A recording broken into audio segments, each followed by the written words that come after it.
Everybody good? Hope not. Everybody good? Good. Okay. Good to go. Good morning and welcome all to the City of Palm Coast business meeting. Today is Tuesday, October the 19th, 2021. It is now 9 a.m. We're in the community wing of City Hall, and a special welcome to our youngest visitors this morning. You'll hear from them later, and also to our Citizens Academy graduates. Thank you all for coming. If you would call the order, please. Call us to order. Mayor Alphen? Present. Councilmember Branquino? Right here. Councilmember Barbosa? Here. Councilmember Danko? Present. Mayor and council, with council's permission, Councilmember Clufus had a family emergency and would like to appear and vote by Zoom. Council members, good? Good? Good? Just for the record, council members, thank you very much. Please remember that the Attorney General has allowed and provided that council members, elected officials may appear remotely or virtually as long as there is a quorum physically in attendance, which we have, and there are extraordinary circumstances. That's the term that has been used. And this type of situation, Councilmember Clufus, being a good family person, is up there with family, and it's my legal opinion that would meet the test, the Attorney General's test, to allow him to do his job remotely as he is asked to do this morning. Okay. Now, if you'd all please rise and join me in the Pledge of Allegiance. I pledge allegiance to the flag of the United States of America and to the republic for which it stands, one nation, under God, indivisible, with liberty and justice for all.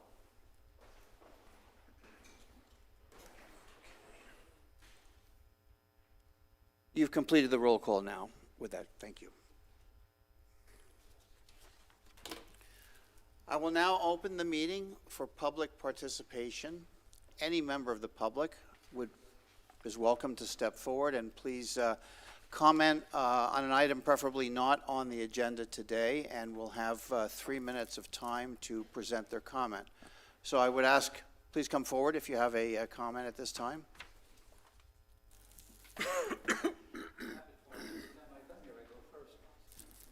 Good morning. My name is Vincent Liguori, Palm Coast.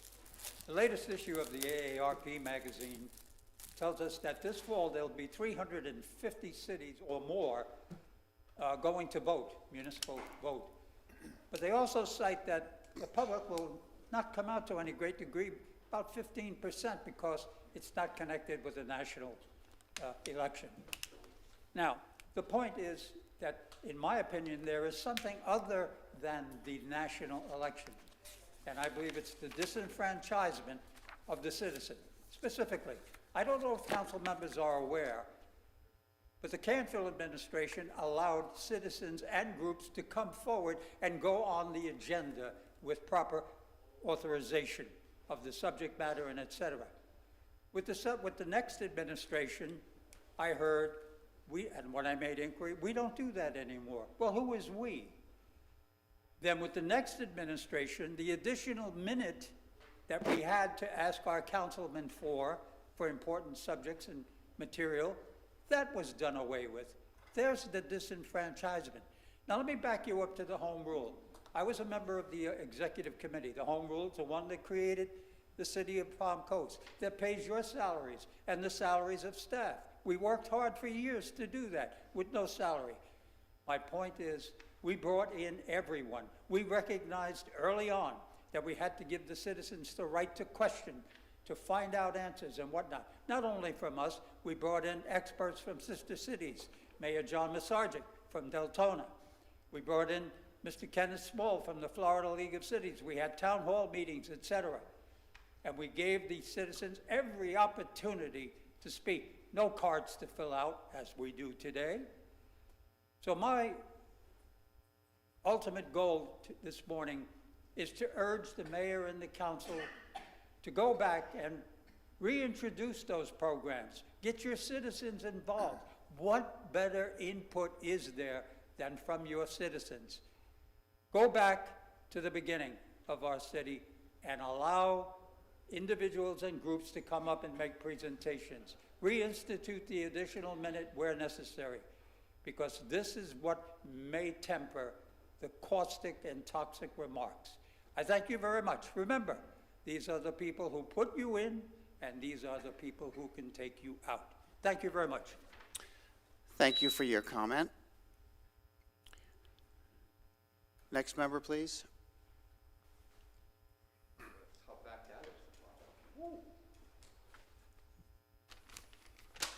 Good morning, Robert McDonald, Palm Coast.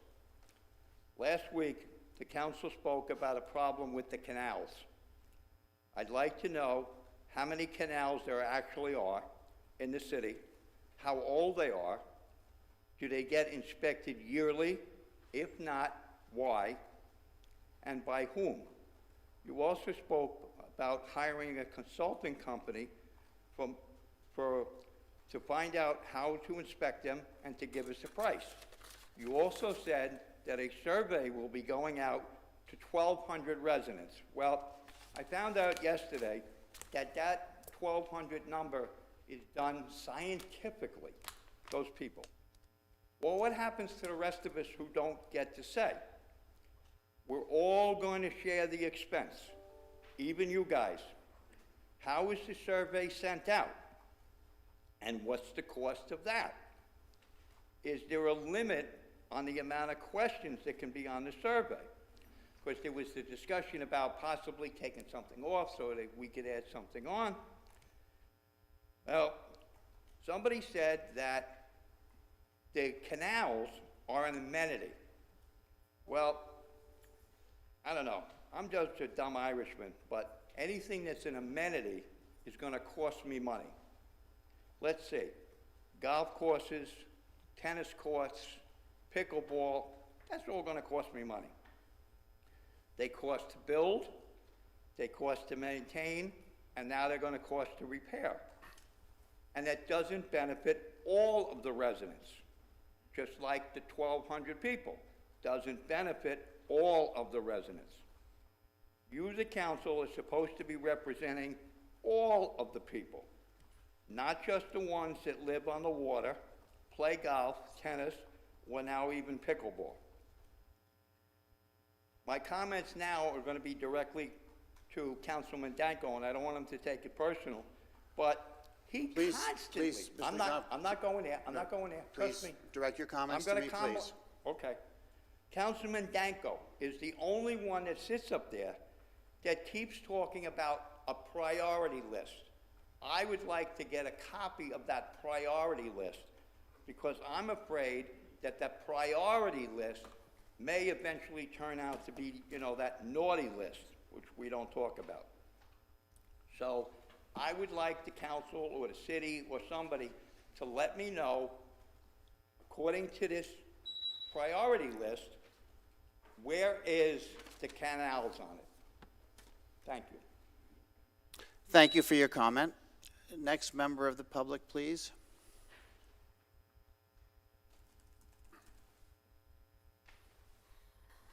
Steve Carr, Palm Coast. We really have a communication problems with a lot of things that we come up here and talk to the city about. I've been talking to the city for over 10 years about close proximity harm to residents from traffic. And I keep getting the standard answer. The air quality test says everything's okay. But yet the scientific studies show that the air quality test is not enough to determine the harm of close proximity traffic to homes and to children and to the elderly. So I keep getting the same standard answer no matter where I go. So there is a communication problem there. Also, we're asked to fill out forms over here to get answers back on things. Where in Palm Coast Connect can I go and see what forms were actually put in for any city council meeting and what their answers were? I mean, I'm a citizen. I want to know what's going on. And people get up here and talk, and we don't get their answers back. We don't know what the city's thinking about it. So that's another communication problem.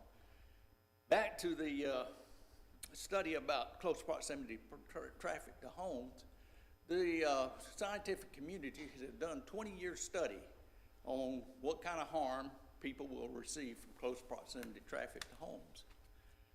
And we take a snapshot of a week, maybe even a month, and think, well, that's just as good as their 20-year study. I don't think so.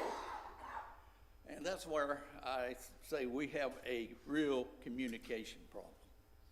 So I would like to know what kind of study the city is willing to do to determine close proximity harm of traffic fumes, traffic dust, noise to homes, because we're not getting a proper answer. We get a standard air quality. Palm Coast has good air quality, but yet the scientific community says that's not enough to determine what kind of harm you're getting from close proximity traffic. Why is it not? Prolonged exposure. The longer you're exposed, the more harm you will get. And that's why these air quality tests don't get it. So I really would like some kind of settlement on whether the city can do a close proximity traffic study to homes, what kind of harm it causes. Thank you. Thank you for your comment. Are there any other members of the public that would like to come forward and comment at this time? Yes, sir. Mr. Mayor, I'm Al Cryer, and I'm here to talk a little bit about Cimarron. Number one, the sidewalk and bike paths are needed on Cimarron. Number two, let's spend the money on helping current residents, and this involves Cimarron. But number three just happened 2 days ago, and seeing these youngsters here made me think about it. I had to go to a meeting a little bit earlier in the morning, left a little bit earlier, never realized that when I moved here 20 years ago, there was one kid at the bus stop. Now, there's 6 to 8 children, this age right here, at the bus stop, at the school bus stop. There is no room for them to be. There's no sidewalk for them to stand on. The grass is wet every morning. If there's rain, there's water standing there. There's only one place for these youngsters to be, and it's on the road. Now, I took a little time to take a picture. At the time, there was only 2 youngsters there because they got there well before the bus. Every one of you, I left a picture, gave it to Virginia. One of them shows a car, 2 youngsters on the road, and this is a road with 3,200 cars a day. The youngsters have no place to be except on that road. The other side shows a construction truck, and when you start thinking of all the construction and all the vehicles going through, where it scares the living daylights out of me, because I am so worried about losing some people like this or having an injury. And we can do something about it. And all of us here in this room know we got to start someplace. We got to start on Cimarron. The safety for a current resident is most important. Now, on the other side of the coin, we've gotten all thinking much more safer about Cimarron, speed, everybody. On the other side of the coin is we have to start moving quicker. We've got studies going on. I know that has to be done. It's got to be done right. The city does things right, because this is a great place to live. But we have to move this quicker now. I just can't stand the thought of seeing 6 to 8 youngsters this age standing, and they're all on cell phones. They're just like these guys. They're on cell phones, and but there is no place. We have to make a place for them like we did on Florida Parkway. Another thing, you've brought it a long way safety-wise. We have a police presence every day. I could go on with all the good things that were done. And I want to thank everybody. In closing, I always want to say that, hey, this is a good place to live, and I like it here. And thank you, everybody, for everything. And let's just move it quicker. Let's get to that bid stage. Thank you very, very much. Thank you for your comment. Any other members of the public like to make comment at this time? Please step forward. Seeing none, I will close public comment at this time. And also, I would ask City Council, any additional information you'd like to add to public comment today? Not other than just thanking Mr. Liguori, him talking about the input. No doubt about it. You are our input. The people out there are our input. No better input, like your own words, no better input than you. Each mayor has a different way of handling things.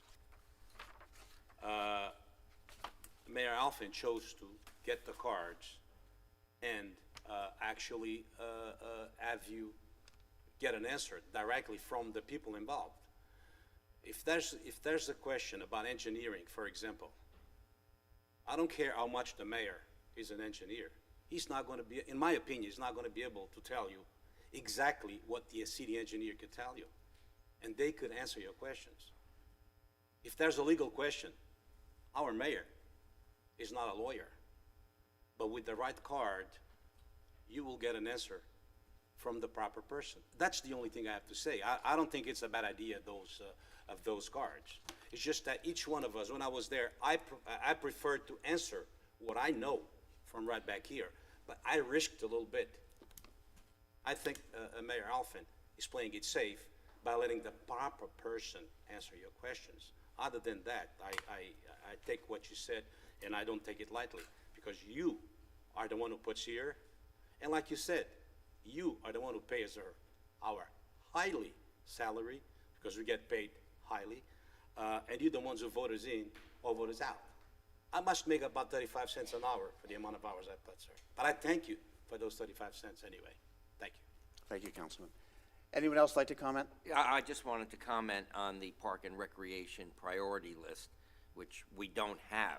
We have a wish list of things that the city would like to have, but we've never prioritized it. And I brought this up when we voted on the pickleball, racquetball center. And I think that we need to get Park and Recreation to actually prioritize that list, you know. Good. And I think you'll find consensus as we move forward in the creation of the strategic plan. I think that would be a very appropriate time to prioritize, agreed, that the items need to be prioritized for the future. Councilman, any other comment? No. Very good. All right, I'll close public comment at this time. I'm sorry, Mr. Reichman, was there a legal comment regarding the first speaker? Is there anything that you need to follow up with? All I would add, Mr. Mayor and Council, is that there's Florida law that requires any local government, before it takes final action on any business item, to allow the public to have an opportunity to speak on that item. The City of Palm Coast goes far beyond that. As you can tell from today's agenda, for example, the public is allowed to speak on any matter at the beginning of the meeting as well as at the end of the meeting. So there's multiple opportunities for the public to speak on any matter they wish to speak. Obviously, there are limitations, to make sure that we're keeping peace in the meeting. But in addition to that, on ordinances, we have multiple public readings and hearings, and on resolutions, those are matters that everyone is allowed to speak to. We allow public input on the consent agenda. So the City of Palm Coast is very generous and very transparent about all the items that it makes decisions on, and allows the public to speak on multiple times during each meeting, and multiple times during different meetings on any agenda item and action that they may take. And as you can tell, the input is appreciated and considered. Very good, thank you. Councilman Kloufas, I'll listen for you to speak up when you need to interject, okay? Oh boy, we just lost them. Just lost. Thank you very much for being understanding. Councilman Kloufas, I'll look for you to speak up if you, whenever you're ready to participate. Are you good for now? Thank you. Moving to the minutes, I'm going to ask for a motion to approve the minutes of the October 5th, 2021 business meeting and the October 12th, 2021 workshop. Move to approve the minutes. I'll second. Motion and a second. All in favor, please signify by saying aye. Aye. Any opposed? Okay. Motion passes 5-0. All right. Moving to our presentations and proclamations. Our first proclamation is the Arterial Venous Malformation Awareness Month, which I'm going to have the pleasure of reading.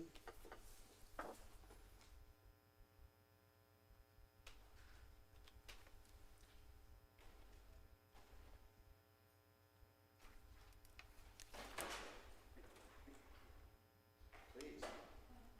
This is all about you today, so please come on up here.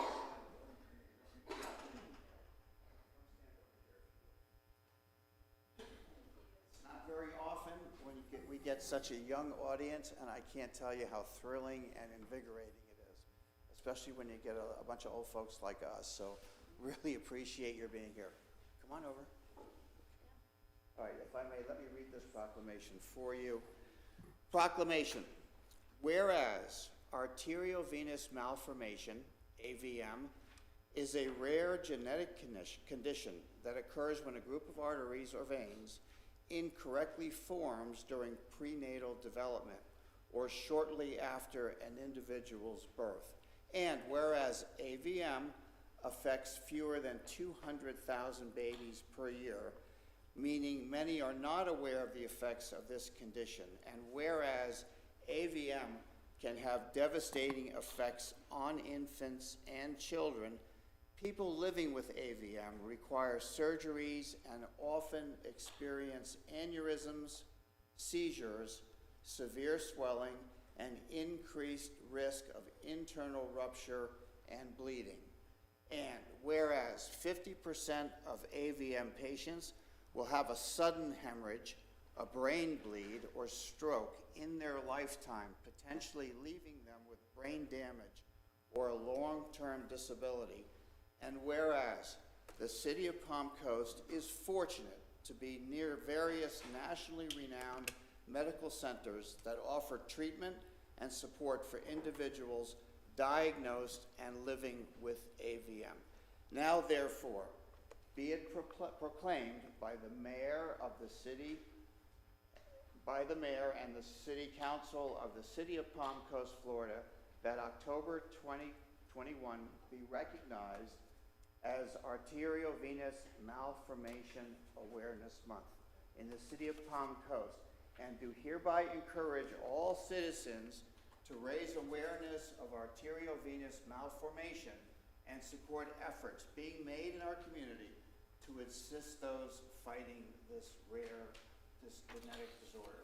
Signed this 19th day of October 2021. So let me pass this. Can you say a word for us about the group that you have with you? Can I have, I had something to read something. Just wanted to read something, really. Okay. Here, come right here to the microphone if you would be so kind. All right. I don't like microphones, but, okay. Okay, so this is my son Giovanni. Back on December 3rd of 2019, he was coming home from school on the school bus. And as he made it to the school bus, he had what they call a thunderclap headache. It was like the worst headache in your life that, he just broke down into tears. And as he was getting on the bus, his sister, you guys step up, his sister was trying to ask him what was wrong, what's going on, and he couldn't respond to her. He kind of went unresponsive on the school bus. And so he just kind of laid down in the seat, and she tried to alert the bus driver that something was wrong with her brother. But the rowdy kids, I don't know, he didn't hear her. He just took off and they drove the normal bus route home. And as they got to our stop, which was the last one, of course, she helped them off the bus. I really don't even know how he got off the bus. She carried him somewhat. And as I looked up from, to pick them up from the car, it looked like they were almost like wrestling or something, but he just kind of fell into the grass. And my other little one here came running and said, Mommy, something's wrong with Gio. And so my husband ran over and picked him up, and he was kind of like unresponsive, and his eyes were rolling back, and he started vomiting, and we rushed him to the local hospital here, and that's when they told us that he had a severe brain bleed. And, they eventually told us it was because of this AVM that we didn't know he had. So October is AVM Awareness Month. Arterial venous malformation of the brain is considered rare. It's thought to affect approximately Americans, 300,000 Americans. An AVM is a tangle of abnormal arteries and veins without the needed capillaries. So capillaries slow blood flow between high-pressure arteries and low-pressure veins. They also deposit the oxygen from blood to the surrounding tissues. And without capillaries, blood is moving at a high pressure into the veins, which was weakening them and increasing the risk of a rupture. In addition, the brain in this area is affected by the lack of oxygen. So they're congenital and they develop in utero, and some are hereditary. So we just, Gio's was a grade 3 to 4 on a Spetzler-Martin scale of AVMs out of 5. And his was located deep in his right side cerebellum right next to his brainstem. And so we want to bring awareness because awareness leads to research and research leads to a cure and treatment. And we need to raise awareness so that these children and adults that also have them as well can get research and funding needed to find a cure for higher grade AVMs. So there's AVMs that are inoperable, that people have to live with these, which causes seizures, disabilities, death. So, my son is a walking miracle. He spent about a month and a half in a coma and about 3 months to rehabilitate himself back to walking, eating, run. I mean, for him to be here today is an absolute miracle. So let's join me in giving thanks that this could be the first day that we create some awareness here in our local community, and you can be responsible for that. And I can't tell you how nice it is to see your family together, healthy and all together, and let this become awareness for AVM for the future. Thank you. So you'll be the spokesman long term. Very good. So thank you for being here.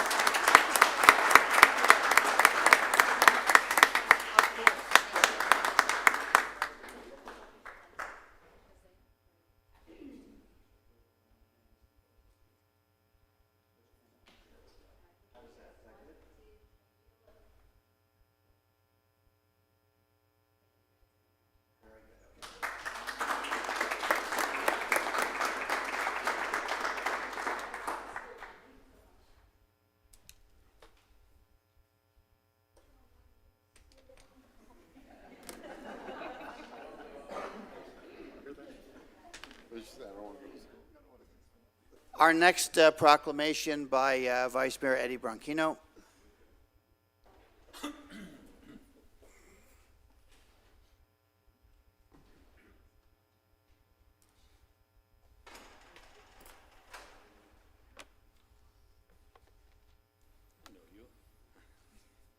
Good morning. Good morning, everyone. Mobility Week proclamation. Whereas Mobility Week is a cooperative effort by the Florida Department of Transportation and its partner agencies to promote awareness of safe multimodal, I'll tell you about this word at the end, multimodal, transportation choices by hosting an annual collection of outreach events.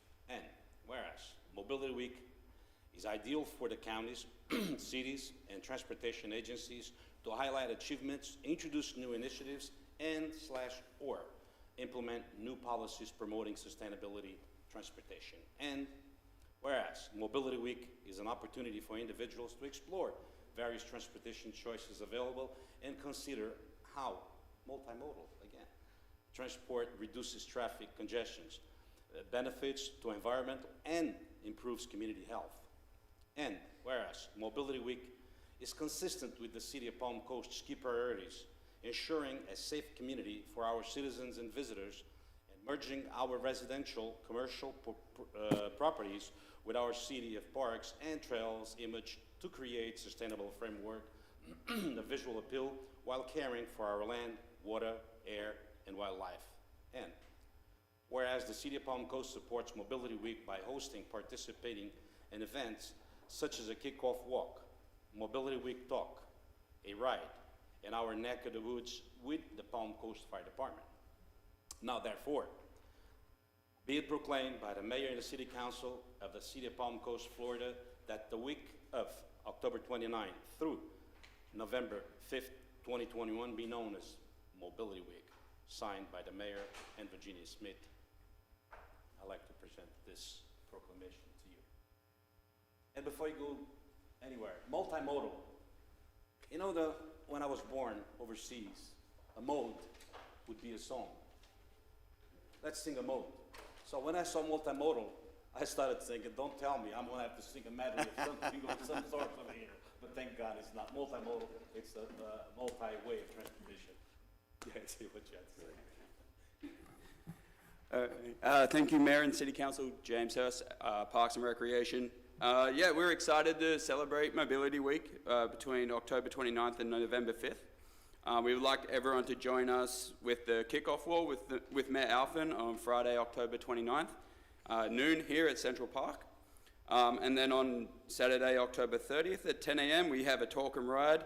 Vice Mayor Branquino, Mayor Alphen, and a couple of representatives from the city and Flagler County will be there to discuss some transportations, and I think you're taking them on a bit of a ride down Linear Park, bike ride down Linear Park. And then just to wrap it up, we have our Neck of the Woods program. It's kind of a program with toddlers and parents.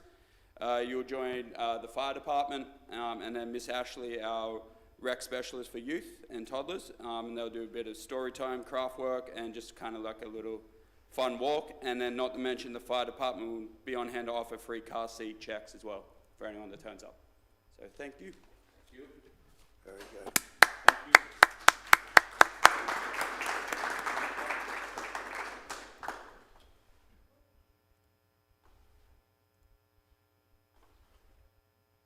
Vice Mayor, we're going to have to see who has the faster bicycle. He can't hear me, so that's good. Okay, our next item is a presentation on employee recognition, if you would. Sure. So every month we're going to highlight some of our employees and how they are going above and beyond the scope of their job to do great for the citizens of Palm Coast. So here is a recap of the last month. I would like to recognize Chris Rabbiton and Eric Robinson, who helped a motorist when they hit a deer while driving on Belterre Boulevard. Chris and Eric stayed with the operator of the vehicle to make sure she was okay. The vehicle had sustained heavy damage and was inoperable. Chris and Eric monitored the scene and controlled traffic until a COP arrived, then immediately started cleaning the debris from the open travel lane. This was above and beyond their scope of duties and exemplifies their commitment to the job. So let's show them some gratitude. Great job, gentlemen. I would like to take this moment to say thank you to permit technician Scott Thomas, who volunteered his time and talent to assist the building inspectors with roofing inspections. Scott is a licensed drone pilot and has assisted on dozens of high roof inspections. Although it is not part of his job, Scott was always willing to take the extra mile. Thank you, Scott, for all you do and keep up the great work. I would like to acknowledge utility technician Sid Brissett and water treatment shift operator Anna Patrick. Sid received a stellar review from a resident who he took the extra time to assist them with paying their bill to avoid service interruption. Thanks, Sid. Anna developed a new standard operating procedure for the complicated task of cleaning membranes. Experience in cleaning membranes has always been limited, and many facilities outsource the process. Due to Anna's innovative project, more operators can successfully perform the work, which will extend the life of our membranes. Awesome work, Anna. I would like to take a moment to recognize the entire IT department who celebrated the launch of our brand new online customer service portal for residents. At the heart of this online customer service portal was the IT department's desire to serve our residents. With the new online customer service portal, residents are now able to communicate concerns with their city government and see information that's important to them, like garage sales, utility bills, and more. I want to thank the IT department for their hard work and congratulate them on the launch of this new customer service portal. Great job. I would like to recognize Melissa Hill, who recently received amazing reviews from our residents for going above and beyond in helping them solve their issues. Also, the first week of October was International Customer Service Week. I would like to recognize all the great work of our customer service staff and the frontline facing employees who go above and beyond to meet the needs of our residents. We appreciate all you do. I would like to acknowledge the tremendous efforts made by our stormwater pipe crew to reopen Royal Palms Parkway. Their hard work, determination, and skill has allowed us to complete the hazardous job in-house, saving the taxpayers' money and ahead of schedule, getting our residents back on the road sooner than expected. Thank you, and keep up the great work. I would like to acknowledge Lieutenant Nikolai Kulev and his crew of Engine 21, who assisted a homeowner who suffered a significant injury while doing his yard work at their house. After arriving on scene and transferring the patient to the hospital for further treatment, Lieutenant Kulev stayed behind and finished mowing the lawn. This gesture is a shining example of how the men and women of the Palm Coast Fire Department strive to serve our residents in multiple ways. Thank you.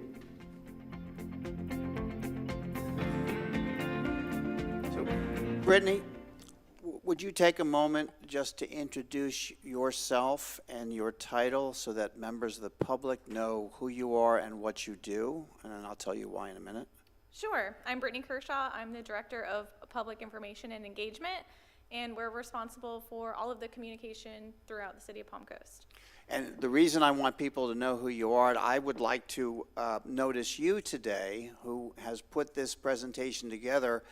The reason is that I want members of the public to know that this is City Hall, but not really. What this is hundreds of your neighbors, hundreds of other community leaders that come together and do special things and work very hard on all of our behalfs to make this city run as efficiently and as effectively as it possibly can.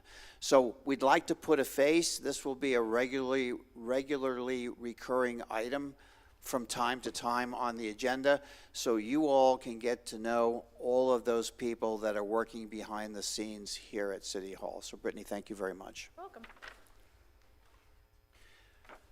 Our next presentation is Northeast Florida COVID-19 Economic Recovery Plan.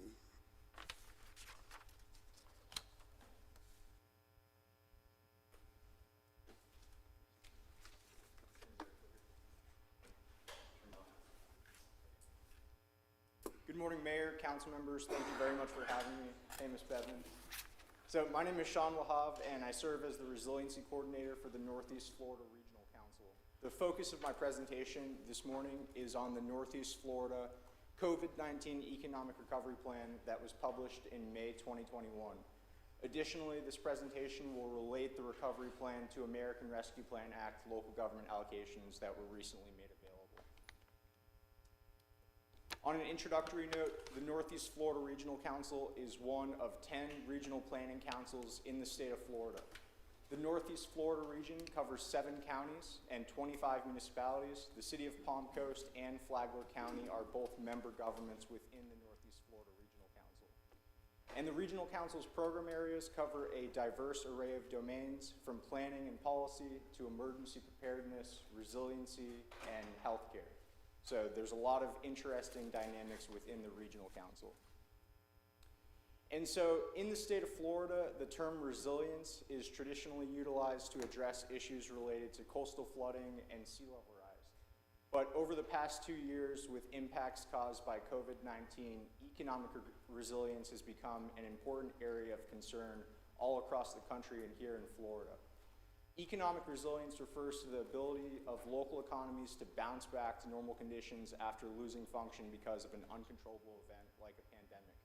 But more importantly than bouncing back, this is also an opportunity to bounce forward, take lessons learned, and improve moving into the future. And so going back to the beginning of the pandemic, the Regional Council shifted its resources to respond to economic impacts. One of the first items that was produced was a small business guide that helps small business owners across Northeast Florida tap into state and federal funding opportunities.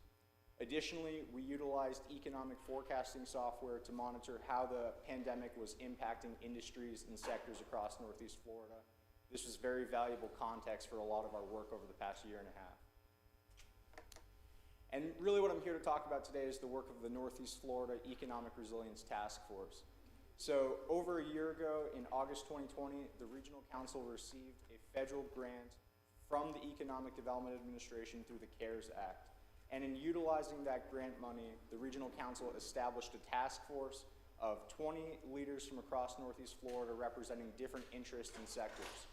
Representing Flagler County on the task force was Denise Bevan, so we were really appreciative of her service and dedication to all of the meetings that were facilitated over the past year, 13 meetings in total. And so when we started this work, Regional Council staff produced a 100-page briefing guide to establish context for what was happening across Northeast Florida. This might provide some useful data and valuable information to your efforts moving forward. Some of the issues assessed include demographic information before the pandemic, broadband access, and a lot of other data indicators. It also assessed damage caused by the pandemic through newspaper articles, etc., and documented everything that was happening along the way. And then after a series of priority area meetings this past spring, the task force produced an economic recovery plan for Northeast Florida. And the objective of the recovery plan is to assist local governments in determining how to move forward and what strategies might be the most effective in this time. More than 24 organizations at the local, regional, and state levels were involved in informing this process, and we also have headshots of all of the leaders who were represented on the task force, including a few elected officials as well. And so very briefly, just want to touch on some of the policy recommendations included in the plan. The first priority area addressed infrastructure needs and priorities. And so the task force determined that one of the most important infrastructure priorities right now in Northeast Florida and across the state is expanding affordable and high-speed broadband access. So especially with remote working structures, children learning from home, and all of these changes that we've experienced in society, connectivity is a hugely important concern, and there's a lot of opportunities to expand broadband across the state. Additionally, as the City of Palm Coast does very well with stormwater management and infrastructure, water and sewer infrastructure priorities were determined as a hugely important opportunity within economic recovery, and soon I'll be addressing some components of the American Rescue Plan Act. Now, in terms of small business relief, the second priority area, this was a really interesting discussion. The task force recognized that there was a wide array of actors across Northeast Florida that provide small business assistance resources, but a lot of these services are heavily concentrated in places like Jacksonville. However, the Jacksonville Chamber of Commerce, the Small Business Development Center at UNF, all of those services are available to small business owners across the 7-county region.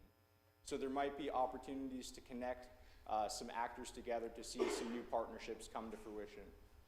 Additionally, some best practices were examined, and so investment-based crowdsourcing, for example, utilizing online mechanisms like GoFundMe, might be a way for small businesses, especially in economic recovery, to raise venture capital from within a local community and gain community support for growing their business. And then finally, I think all of us on a personal level have seen the equity impacts of COVID-19, especially in terms of mental health. So within the American Rescue Plan Act and moving forward, there's a lot of opportunities to maximize and bolster mental health resources. And then finally, all across Northeast Florida, affordable housing is becoming a hugely pressing challenge. The Florida Housing Coalition recently addressed the task force on opportunities within the American Rescue Plan Act to address affordable housing priorities, and there's a lot of interesting solutions that were examined. So very briefly, for the remainder of this presentation, just want to touch on the American Rescue Plan Act and some resources that were recently made available.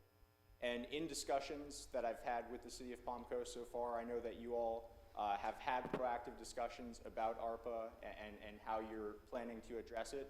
This is just some additional ideas, and especially with the infrastructure package that might pass through Congress, there might be some additional opportunities to address these priorities. And so based on estimations for the American Rescue Plan Act, more than $500 million is coming to Northeast Florida in direct local government allocations. So from a regional perspective, this is obviously a huge opportunity that doesn't come around too often. And so over the past 2 months, I've gone to local governments across the region and have seen that there's some governments like Palm Coast that are proactive and having, advanced discussions, and then there's other governments that really haven't even comprehended what's coming their way. So there's a huge demand out there for information, and our goal is simply to provide the best available data and information. Within the American Rescue Plan Act, there's a broad range of eligible project focus areas, including behavioral health care, small business support, investing in housing and neighborhoods, water and sewer infrastructure, and broadband infrastructure. Broadband's traditionally not a part of federal infrastructure packages, so this is a unique opportunity. And then we're also promoting a model example of how one county has approached ARPA spending decisions. Nassau County developed a prosperity plan to guide their investments. And the way Nassau County is explaining it, you know, the CARES Act was really focused on economic stabilization in real time. It was emergency assistance. The American Rescue Plan Act, on the other hand, has to be spent by 2026. It might be an opportunity to build long-term investments and really think about the big picture moving forward in your local community. And on a final note, in terms of funding opportunities, the U.S. Economic Development Administration, which is positioned within the U.S. Department of Commerce, recently announced $3 billion in additional funding opportunities through ARPA. There's a lot of interesting opportunities in here that the Regional Council has been following, especially related to travel, tourism, and outdoor recreation. I know, from personal experience, some of the mountain biking trails down here, so there might be some interesting opportunities to target specific areas. So where I'd like to leave this, as I mentioned, you all have been proactive.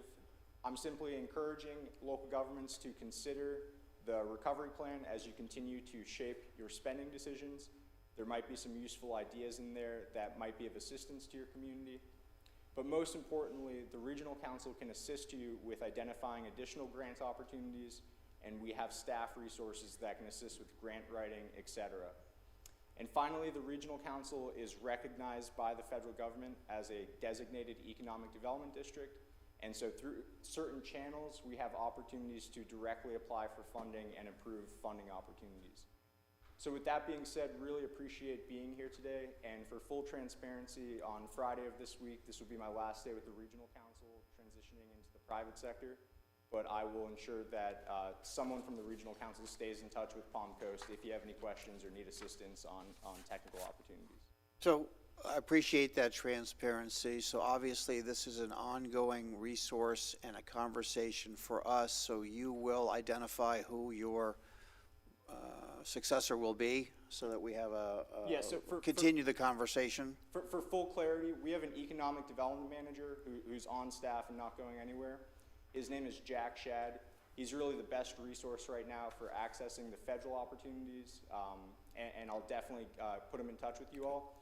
And there will be a successor for my position in the coming months. They're currently hiring. Thank you.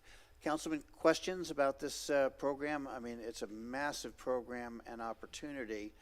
I encourage interim city manager to stay in close touch and coordination. I guess my question is, the information that you have available and resource, is that the kind of data that we can use to support some of the studies that we talk about up here and some of the plans that we make? I assume some of that data is also relevant to support those studies. Absolutely, and on the following slides, there are links to access every single piece of meeting materials from the task force. And really, part of our main objective going throughout this extensive process was to document every step so that local governments could utilize that data. So we're encouraging, local governments to utilize that for studies, grant funding applications. There's a lot of information there, and it really depends on, what interests you. And I guess you're urging us to identify these. I think the buzzword right now is non-recurring funds, and take advantage of them because they may not be available to us at a time down the road a bit. Yes, absolutely. Okay. Questions? I just want to thank the organization for doing what they're doing, because you didn't forget, especially the small and medium business. And when you're talking about resilient, if anybody was resilient, small businesses. Small businesses. Yes, sir. Congratulations to them, and congratulations for your organization to do what they're doing. Thank you. Thank you for all this information. Very good presentation. Thank you. Very good. Thank you. Thank you, and good luck to you. I appreciate Let it. us know where you go. Yeah, absolutely. Very good. I'll be in touch. Good seeing you. All right, have a good day. Thank you. Okay, that concludes our presentation section. Before we move on to our ordinances, let me just share this. This is really for my benefit. I share it with my fellow city council members as well, and also to the public to define and to explain what the next section of the agenda is. So I want to take a moment to discuss city council processes relating to approval or denial of items presented to council at all business meetings, and today is a business meeting. For each workshop, city council receives a comprehensive overview of each item. At that time, it is council's opportunity to provide opinions and ask questions on each item. The purpose of a business meeting is for council to review and weigh all of the evidence and take action with decisions based on all information presented both at the prior workshop and today. Just as a reminder, items that are quasi-judicial in nature will require council to base their decisions on only what is presented at the scheduled public hearings conducted at the scheduled business meetings. So again, this is just a reminder to me that today we are in a business meeting as opposed to our last get-together, which was a workshop. So with that said, let's move on to item number 6, if you would, Mr. Reichman. Mayor, Council, this is a future land use map amendment. It's a legislative matter, and the title of the ordinance is, it's an ordinance of the City Council of the City of Palm Coast, Florida, providing for the amendment of the City of Palm Coast 2035 Comprehensive Plan as previously amended. This is pursuant to Section Chapter 163 of the Florida Statutes. This ordinance is amending the future land use map or flume designation for 101 acres, more or less, of certain real property from mixed use to residential. It's described in more detail in the legal description, which is an exhibit to this ordinance. And to permit a maximum of 295 dwelling units on the subject parcel. That's pursuant to a note on the future land use map. This ordinance provides for conflicts, ratification of prior acts, codification, severability, and provides for an effective date. Thank you. And Mr. Tyner, I think you're next. Good morning, Mayor, City Council, City Manager, Ray Tyner, Deputy Chief Development Officer. This item was actually heard and approved by City Council at the business meeting on August 17th. It was a large-scale flume amendment. It went to the state for their review. We received no comments, so it's back to you now for final action. Because it's been so long, Mr. Papa has a slide just to briefly explain what that amendment is. Good morning, Mayor, members of City Council. Jose Papa for the Community Development Department. And as Mr. Tyner said, I'd just like to go back over the background of really the next two items regarding Flagler Village. And that's an application for a future land use map amendment and a zoning change. So the future land use map amendment is a change from mixed use to residential.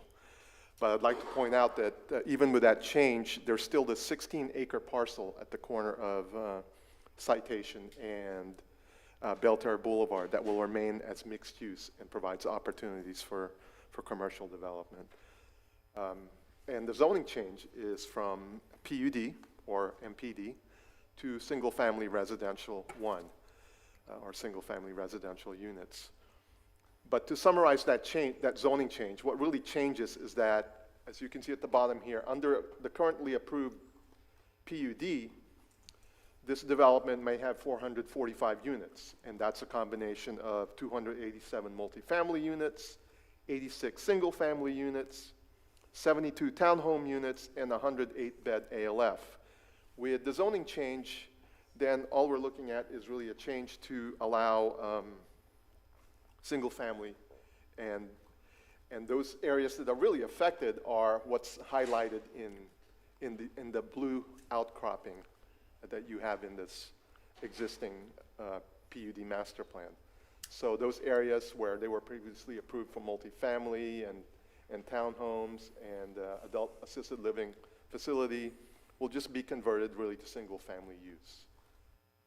As Mr. Tyner said, As Mr. Tyner said, this application was sent to the state and was reviewed by various state agencies that included DEP, DOT, the Water Management District, and we received no comments of objections or any comments at all regarding this future land use map amendment. And so staff and the planning board held a public hearing and received public comments on this, and they received none. Planning board recommended unanimously to approve both the flume amendment and the zoning change.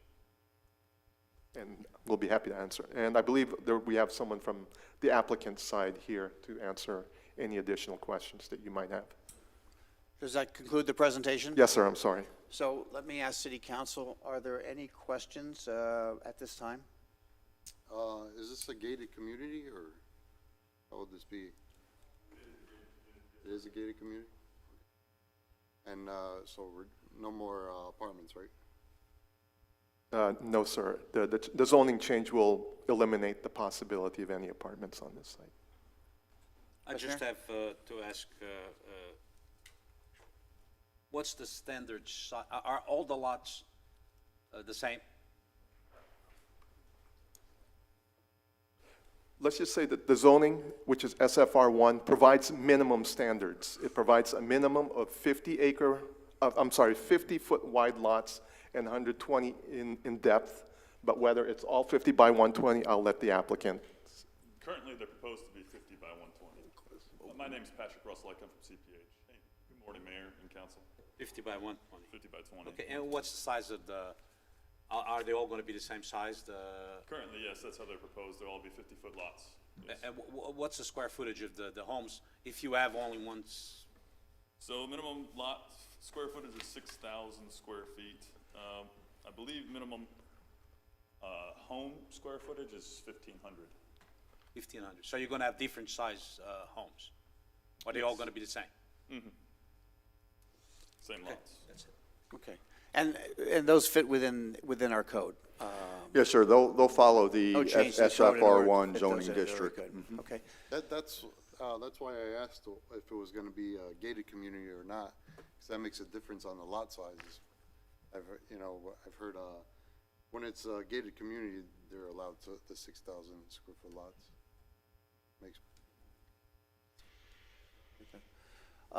Any additional questions from council at this time? So at this time, I would open it up for public comment.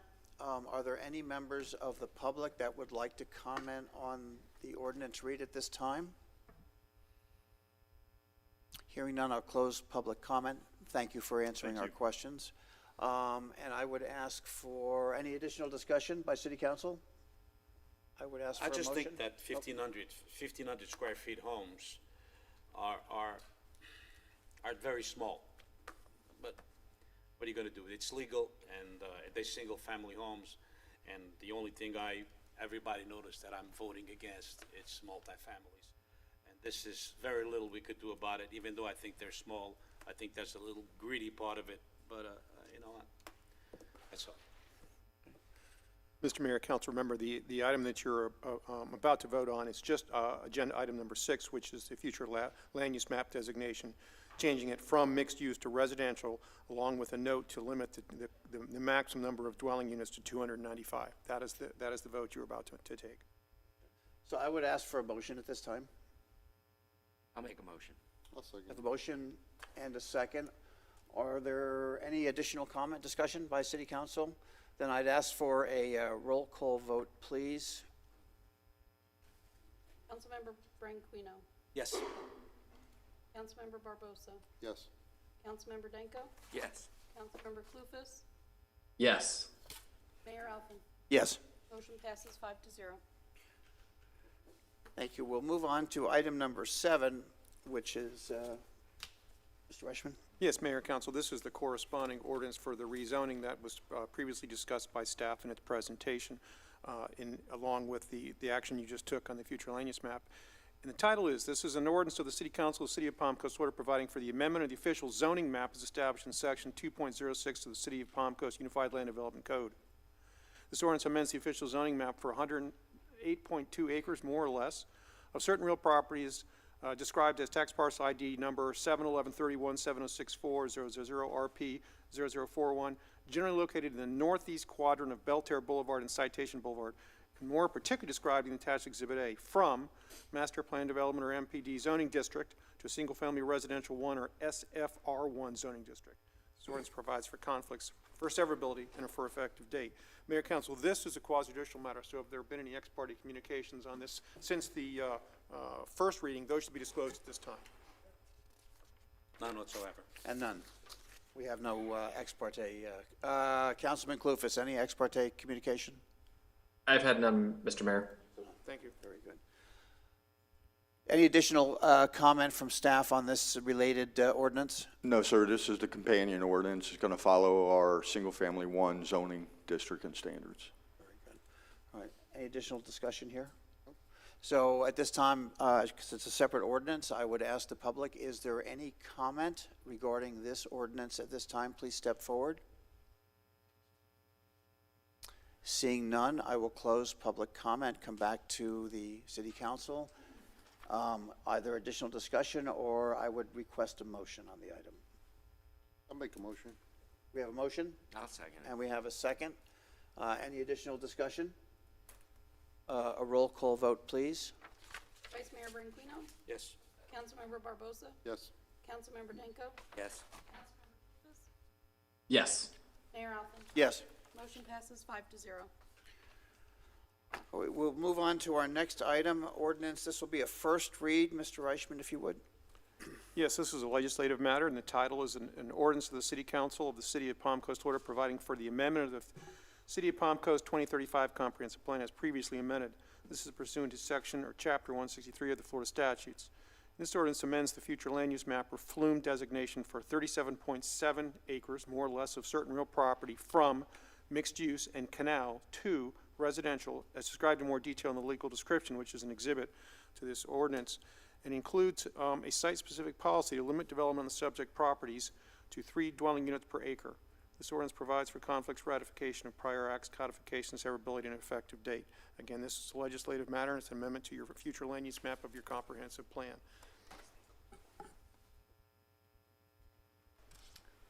We need to citation extension presentation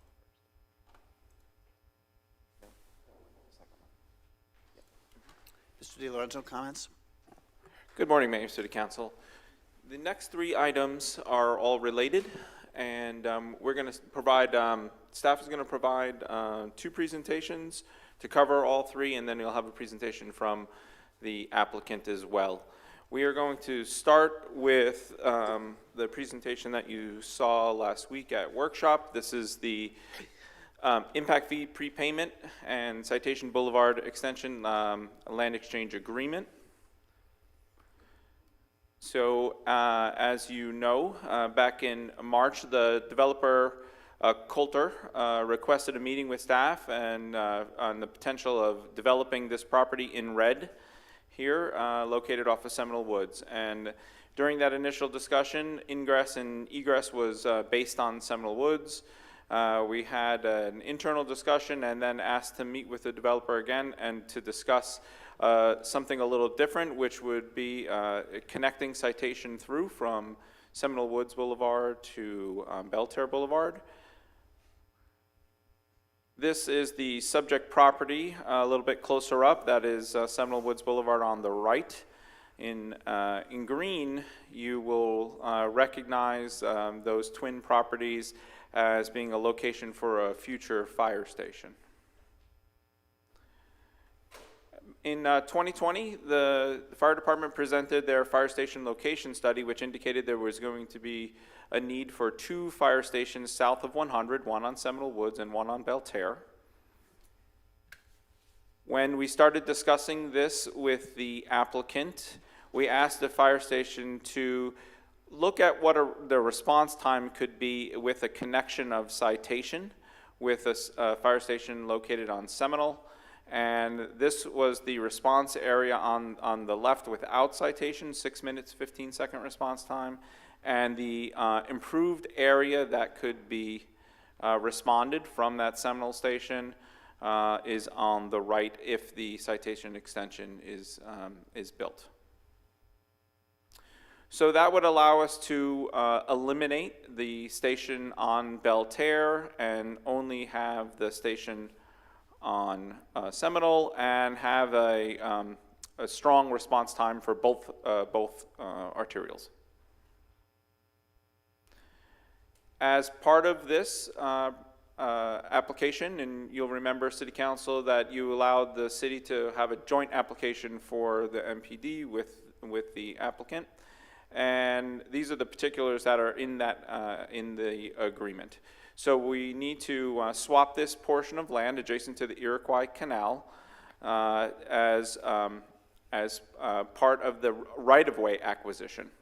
And this is the general location, a conceptual plan for where the road right-of-way may be located in green. And we want to point out that there is a section that is off the subject property, but we've already engaged that landowner and have sketch and legal surveying completed to make an offer on that piece of property, or that right-of-way that we'll need to complete the connection. And Ray is going to pick up here and talk about the particulars in the agreement. Yeah, thank you. Yeah, just some highlights of the land exchange agreement. Because we are swapping property, calls that we'll conduct some appraisals on their land in the city land as well. The closing date of the land exchange will happen 30 days after city approval of the construction plans. That's during the preliminary plat, and you want to be able to close so we can refine, if there is a need be, to refine some of those details on where citation is going through. Regarding transportation, as far as citation extension, the design will be submitted at the time of the Seminole Woods, the phase 1 of the project. That's the very first phase of the construction plans that will be done. The city will see competitive bids on the actual construction of the extension of citation. And what's important is that the project is actually going to be paid with impact fees.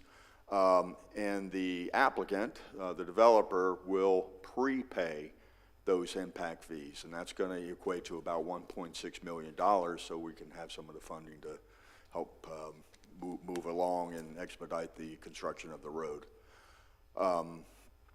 Regarding stormwater, floodplain compensation, and canal improvements, as Mr. DeLorenzo pointed out, the land strip is adjacent to one of our major canals. They're going to be permitted to connect the floodplain for compensation to ponds, and where possible, upsize ponds and maybe connect to the Iroquois Canal to provide more capacity for our overall stormwater system. Developer to provide the city with easements, because we still need to get back to the canal and have those different locations to be able to provide appropriate maintenance. Impact-free credits, this is something that it's not new for the city. One of the benefits is going to provide water and sewer connections to have a loop system down Citation Boulevard. And a lot of times if the developer is constructing this, they may upsize it for future development within the area. So they'll be able to get some credit for that upsizing. They will still have to pay for what is required for their development. The duration of the agreement is 10 years from the effective date, but it may be able to get extended. And again, I had mentioned before that we're still going through the analysis of the floodplain analysis. Everything looks really positive, and it looks like it's going to go through with the FEMA change to have an elevation of 24.7. That was early on a really major concern. You know, is this feasible? Can we do this? And it looks like it's a go for that, all the information that we're getting from the technical folks.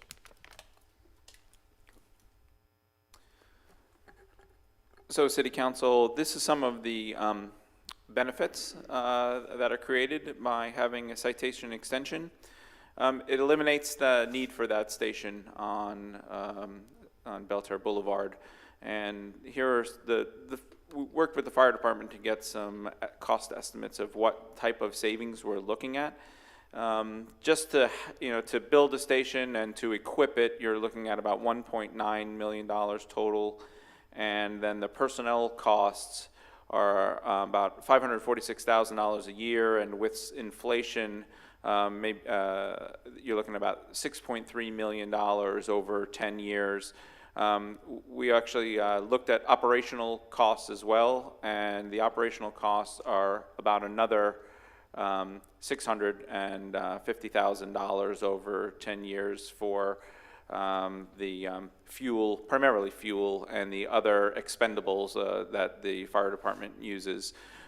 So total benefit in not having a station over, reducing the need for a second station over 10 years is about $8.8 million estimated. We have other benefits that we've discussed previously, the public safety, which is that reduced response time, not just for the fire department, but also for the sheriff's office, because they won't have to go around the loop to be able to provide services to both sides. Also, there's the potential to reduce the amount of time school buses will need to go out onto US 1, which is always a concern whenever you have to put the bus on a busier or higher speed roadway. As Ray mentioned, there's an opportunity to loop the utilities, and that increases the water quality, and this also will expand our reuse customers. This development will include reuse. The reuse lines run down Seminole, but this will allow us to bring reuse all the way over to Belle Terre as well. And just as you saw the Flagler Village in the last presentation, this would allow us to actually bring reuse all the way to that development as well, which increases our reuse customers and reduces the overall cost of the utility. And it has a positive impact on State Road 100, as there will be another east-west connector.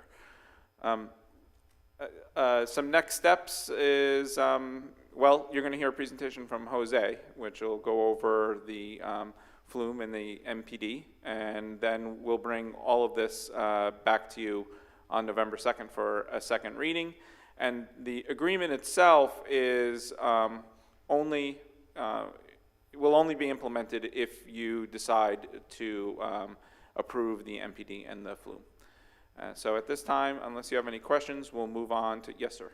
I actually don't have any questions, I just have a comment. And basically is thank you. Thank you for the clarifying job you done there. It's been very clear from day one of this property. As to my colleagues, if they have any questions or if they have any doubts regarding this amendment, I would like to say that this is not just saving money. It has a lot to do with one very, and I'll say the third time, very important thing, which is response time. And response time, any good professional, being it sheriffs, fire department, or anybody who does any type of emergency work, any proud professional would be proud of us for allowing this to go through. Every single professional, any first responder out there that sees this, they will be very proud of us, in my opinion, of what we're doing here today. Thank you. Any other comment? No comment. Councilman? I agree, Okay. 100%. Just to reinforce what you said and go one more step, and since we have the pleasure of our Citizens Academy members here today, that presentation is a shining example of when staff takes a project, becomes a problem solver, and looks for a solution that isn't necessarily on the blueprint when they begin. I'd like to thank Mr. DeLorenzo and Mr. Tyner and all of their staff. If it wasn't for them, we probably would not have identified the ability to not build another fire engine and keep the response times that you referred to, life-saving response times. So I would look forward to them to bring us more arrangements like this in the future, but for the Citizens Academy, again, this is a very special moment. This is probably one of the best examples of good governance that you will find the city of Palm Coast practicing day in and day out. So gentlemen, thank you again. Oh, not easy, but good governance. Thank you, Mr. Mayor, and we couldn't have achieved this with a good partner. And Mr. Marset with Coulter has been an excellent partner with us. We presented something that was completely different what he was looking to achieve, but by working very closely together, we were able to come out to a project that was had mutual impact for both sides, and we really do owe him thank you as well. Very good, thank you. Okay, so Mr. Papa will come up and give his presentation.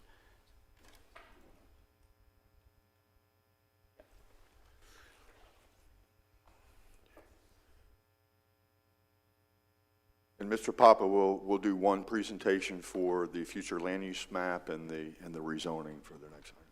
That's okay. Morning again, Mayor and members of City Council. Jose Papa for the Community Development Department. One presentation, we have a future land use map amendment and a zoning map amendment for what we'll call as the Seminole Palms development. As an introduction, the entire site is about 240 acres. As you can see, it's about 1.5 miles south of State Road 100 on the west side of Seminole Woods Boulevard, just south of the Iroquois Waterway. Currently, and we're talking specifically about the future land use map amendment, there's about 37.7 acres, and that's what you can see here, that are designated as canal, and the red is mixed use. And that's a portion that we need to change, or that's being requested to be changed to residential, to incorporate it into what's about 200 acres that's already designated as residential, which also has a policy to limit development within that parcel to 3 dwelling units per acre. So the change would, again, take care of the canal designation and the mixed-use designation and bring that entire 240-acre parcel into being designated as residential with a limit to development on it to 3 dwelling units per acre. As with any future land use map amendment, staff goes through the analysis of looking at the proposed changes' impact on public facilities. And what we see here is that going from mixed use, which has a maximum cap of 15 dwelling units per acre, to residential, which has a maximum cap of 12 dwelling units per acre. But in this case, it's going to be further limited by site-specific policy to limit development to 3 dwelling units per acre. The end result is that you have a potential development that has less demand on public facilities. With any future land use map amendment, we review its impact on the environment. And again, what you had previously was a developable area. It was designated as mixed use. So the change to residential does not expand the potential developable area of the parcel. So there's no additional impact on the listed species. There's no impact on the groundwater resources, historical resources, no impact on local topography. There's a portion of the development that's within a special flood hazard area, which of course will require compensatory storage and letter of map change, but that's at a process as this development moves further forward in its development process. Its consistency with the surrounding land uses. The proposed flume designation of residential is consistent with the surrounding uses to the east, west, and to the south. The subject to the north of the property is currently designated industrial, but its use is a burrow pit, which of course will require special attention to the buffering between residential uses and the burrow pit. The Land Development Code calls for those additional buffers that are required. But it's good to mention that at the end of the productive life of that burrow pit, because it will lay really just as open space with a lake, it provides an appropriate buffer for this residential development and the airport uses that are north of the burrow pit. For its consistency with the comprehensive plan, so you know this site is adjacent to an existing arterial and existing water and sewer service. This development may be accommodated by existing capacity.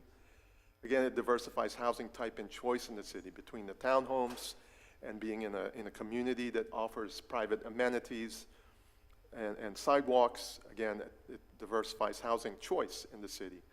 And it is consistent with policy in the comprehensive plan that directs the city to look at Citation Boulevard and its extension and its benefits for traffic, safety, evacuation issues, and considerations of a new fire station, which you previously heard with previous presentation. So, in conclusion, there's no significant impact on level of service for public infrastructure. There's no significant impact on environmental conditions. The map change is generally consistent with the surrounding land uses, and it is consistent with various comprehensive plan policies.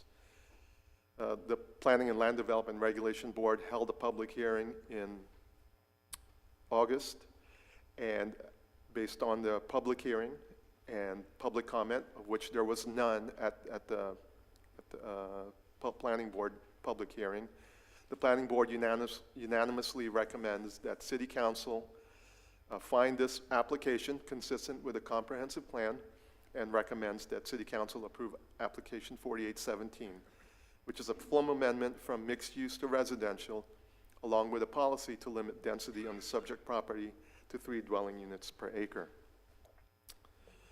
Moving on to the zoning map amendment. Currently, the subject property, again, approximately 239 plus or minus acres. What you have is a zoning of public, semi-public for the canal bank, single-family residential 1 for about 200 acres of the subject property, and about 29 acres of neighborhood commercial. It's important to note that you still have some commercial uses to the north. And with this change, again, we're looking at developing this 240 acres as one unified development, and so it will all change to master plan development. And this is a conceptual master plan that's been provided by the applicant. As you can see, it's a total of 529 units on this site. There's 451 single-family detached units and 78 single-family attached or townhomes, which are going to be located mainly along Seminole Woods Boulevard. And interspersed within the development are various open space areas, neighborhood parks. Again, they'll have underground utilities, sidewalks, things that are offered within some of the newer subdivisions within the city. Looking at the criteria in our land development code for a zoning map amendment, it must not be in conflict with public interest. The proposed MPD will permit uses that are consistent with surrounding areas. The buffer from the industrial use to the north, again, the borough pits, will be provided by the waterway and is required within the land development code. And again, looking further into the future, those borough pits provide an appropriate buffer between the airport uses and the residential uses on this site. Its consistency with the land development code and the comprehensive plan. It is consistent with policies, as we reviewed previously, with the availability of public utilities, diversification of housing stock, and the need to take advantage of a connection of Citation Boulevard. Development must not impose, or the change must not impose a significant liability or hardship on the city. There's no liability or hardship against the facilities such as water and sewer are available to serve the site. Seminole Woods Boulevard have sufficient capacity to handle the project's traffic. Does it create an unreasonable hazard and nuisance? The rezoning will be compatible with primary uses found in the surrounding areas, again to the west, east, and south, which are already mainly residential uses. And does it need to comply with all applicable government standards? This project will still need to meet all applicable local, state, and federal development requirements. As an MPD, there are similar criteria that need to be reviewed, as in section 2.0502 of the code. And looking at those criteria, again, similar criteria. Consistency with the comprehensive plan intent of the land development code, consistency with the surrounding community character and density intensity, availability of infrastructure, what is the benefits of the development and impact on the environment. Benefits of the development we see as, again, the potential to extend Citation Boulevard and to reduce potential operating costs from the city due to the reduction of the number of fire stations that would be required as a result of that extension.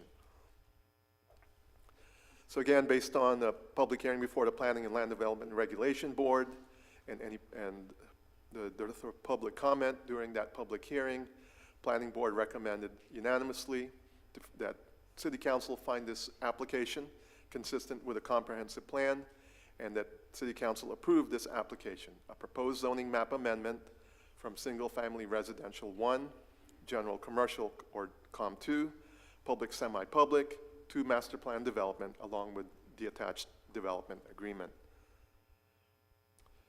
Again, for public participation for both the flume and the rezoning, there was a neighborhood meeting hosted by the applicant on September 8th at 5:30. There were no attendees at that meeting. There were the orange public notice signs that were erected on the property. And again, we had a public hearing September 15th. There were no comments, and unanimous approval was provided by the Planning Board. This is the first of 2 public hearings for both of these applications. And in the end, the final plat for the development will still have to come to City Council. At this time, the applicant's team is in attendance to answer any additional questions from City Council. And I believe they also have a presentation. And, you know, I want to say the other applicant, because as you recall, at one of the council meetings, we are doing a joint application because it involves the city property and the applicant's property. So our other applicant, I guess, has a presentation for us. Council, any questions up to this point, or we'll hear the balance of the presentation? Hear the balance. Good morning, Mr. Mayor, members of the City Council. Jay Livingston with Livingston and Sword. I'm here on behalf of Coulter, which is the developer, which is the applicant agent for the landowner, which is a land trust that currently owns the property. I'm not going to, I prepared 2 presentations, one for each application, but I think the future land use map application is pretty straightforward. So I'm going to do the master plan development presentation because that describes the project in a little more detail. Before I move on, though, did you all have any questions about the future land use map application before we move to the MPD? Please go ahead. So if the future land use map is changed, so everything is residential, as Mr. Papa showed, the project will be developed according to a rezoning plan through a master plan development. And that will allow not only this project as you see it in the background, but also it'll facilitate coordination with the construction of Citation Boulevard. So it's a phased development in that regard. This is the property with the general boundaries, including the canal piece that would be acquired from the city through the land swap. Obviously, the portion to the south will eventually become ownership, the land that the city will own once the road is built or prior to the road being constructed. This is a survey just showing the general layout of the property. So this is what we currently have. We have COM 2 zoning in the front and single family 1 in the back. That's all going to turn blue as Mr. Papa's much better animated slide shows. And that will facilitate the implementation of the master development agreement that we're entering into with the city. The basic summary of the MPD is that it's going to be for 451 single-family homes, 78 townhouse residential units or attached single-family residential units. Those are, by the MPD language, required to be platted so they can be sold in fee simple. So each individual townhouse unit or attached single-family unit will be individually platted and it can be conveyed by deed. A really cool thing about the project is throughout the layout you'll see little green spaces, and those are what they call pocket parks. So there's going to be little amenity parks all throughout the development. So different portions of the neighborhoods will have those areas to recreate. There will also be an amenity center that'll be located just past the front portion, the townhouse attached single-family portion in the front, that will provide amenities to the residents in the community. Obviously, the extension of Citation Boulevard is critical to the project. It's necessary for the project to move forward. as you'll see in the next slide where we discuss the phases. And the infrastructure for the project will be constructed using a community development district that will help with the financing of the internal infrastructure development. The MPD proposes that this be developed in 3 phases. Those phases are kind of necessary because of the need to complete the citation extension. So phase 1A will be construction of the citation extension. So that we'll get started on that immediately. The phase 1A preliminary plat will include that front piece where the development will occur, as well as the entire extension of citation. So the city will have those plans. When the land is then conveyed through the land swap, at that time, construction can commence almost immediately on that extension. And that's also when you'll have the prepayment money of the impact fees to help fund that construction. Phase 1B, which is also part of phase 1, but 1B is the amenity center and 78 40-foot lots and 77 50-foot lots.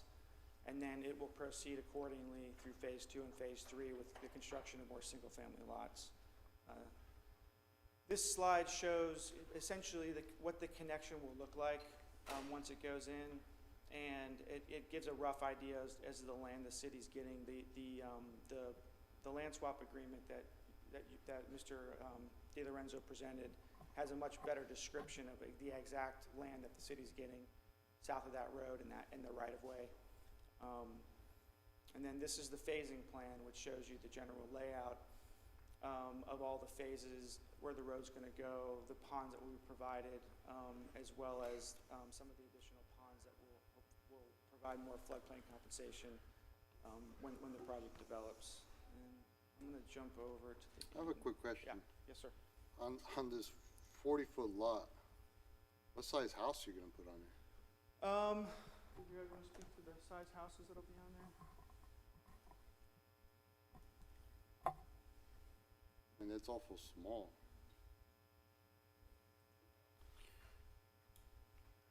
Eric Morset with Coulter. I'll go into some little detail after the presentation on this evolution of this process, which has been pretty amazing.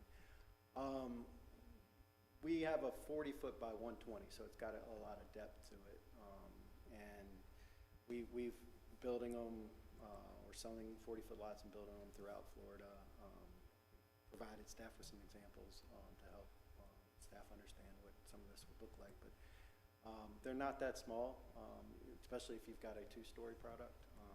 But I think the range certainly could be 1,500 square feet for the smaller, maybe it's catered more to an older couple that's downsizing up to, on a 40-foot lot, they can go up to 2,400 square feet.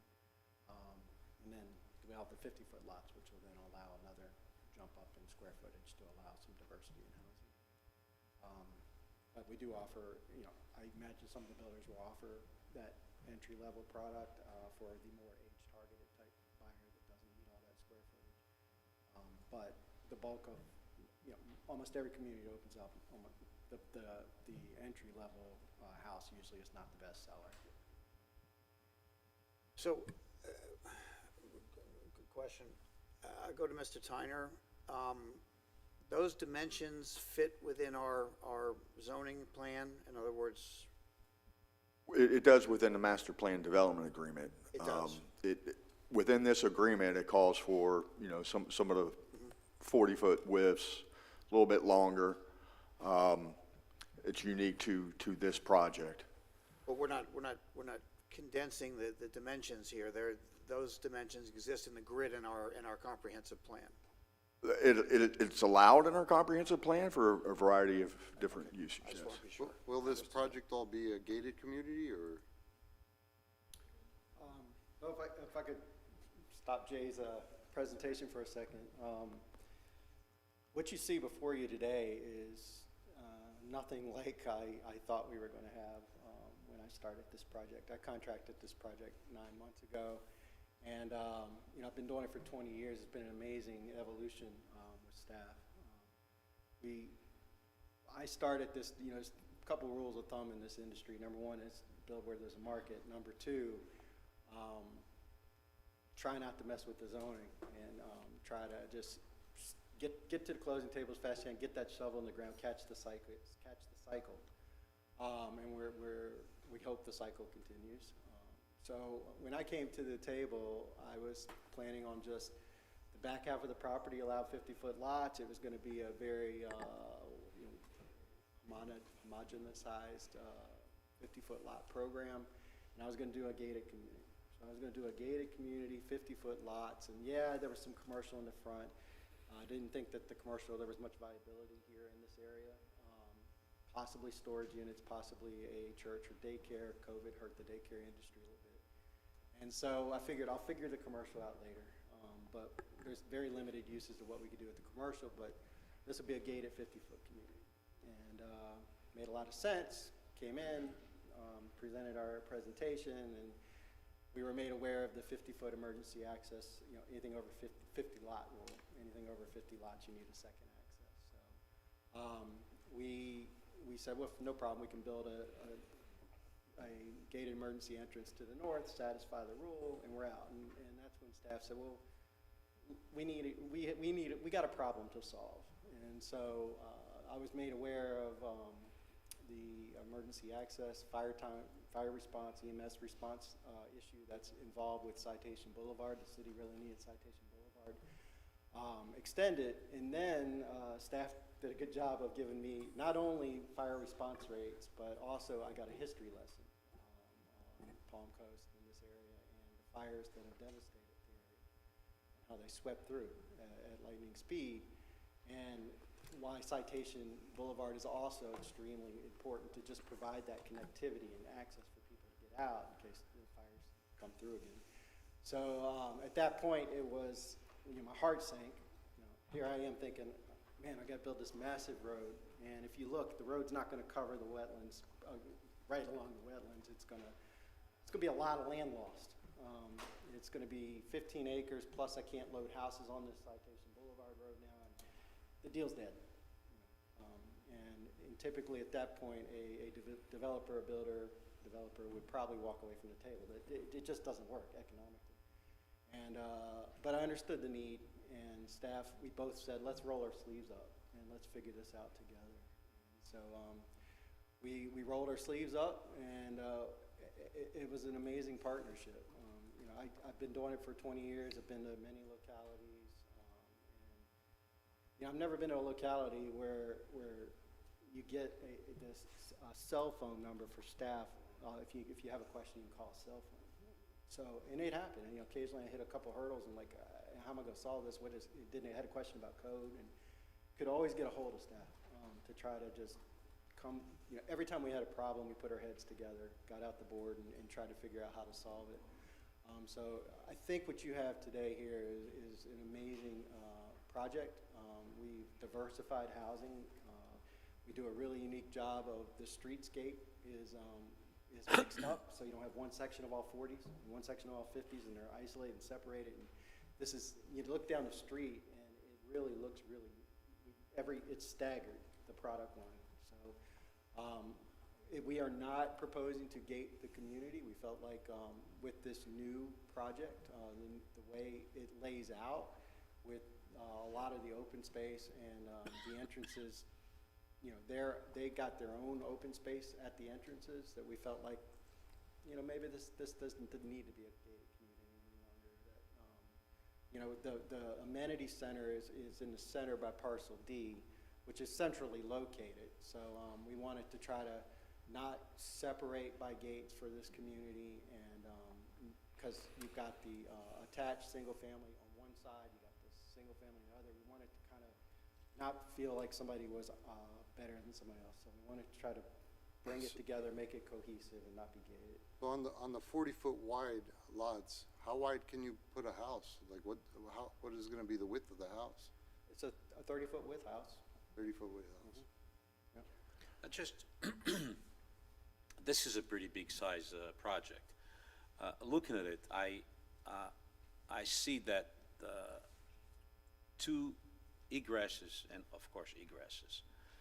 I think, I don't know, just food for thought, at the very beginning, maybe you'd be able to come up with a third entrance. We looked at that. We put, if you can see near the amenity center, which is section D.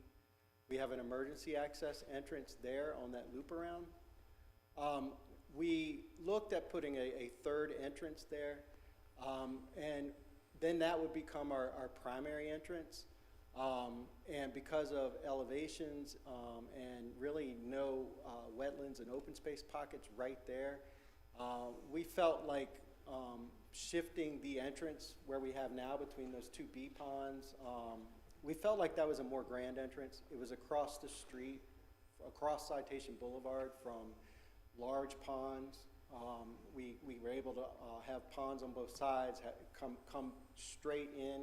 So when you arrive to the first tee, you're at, you'll see open space and trees behind you. So we really thought about it, and we kept trying to force one there and realized it just felt better to shift it a little further and just to satisfy code and emergency access, to just make it a gated emergency access. But I don't know. I'd suggest for you to think a little harder.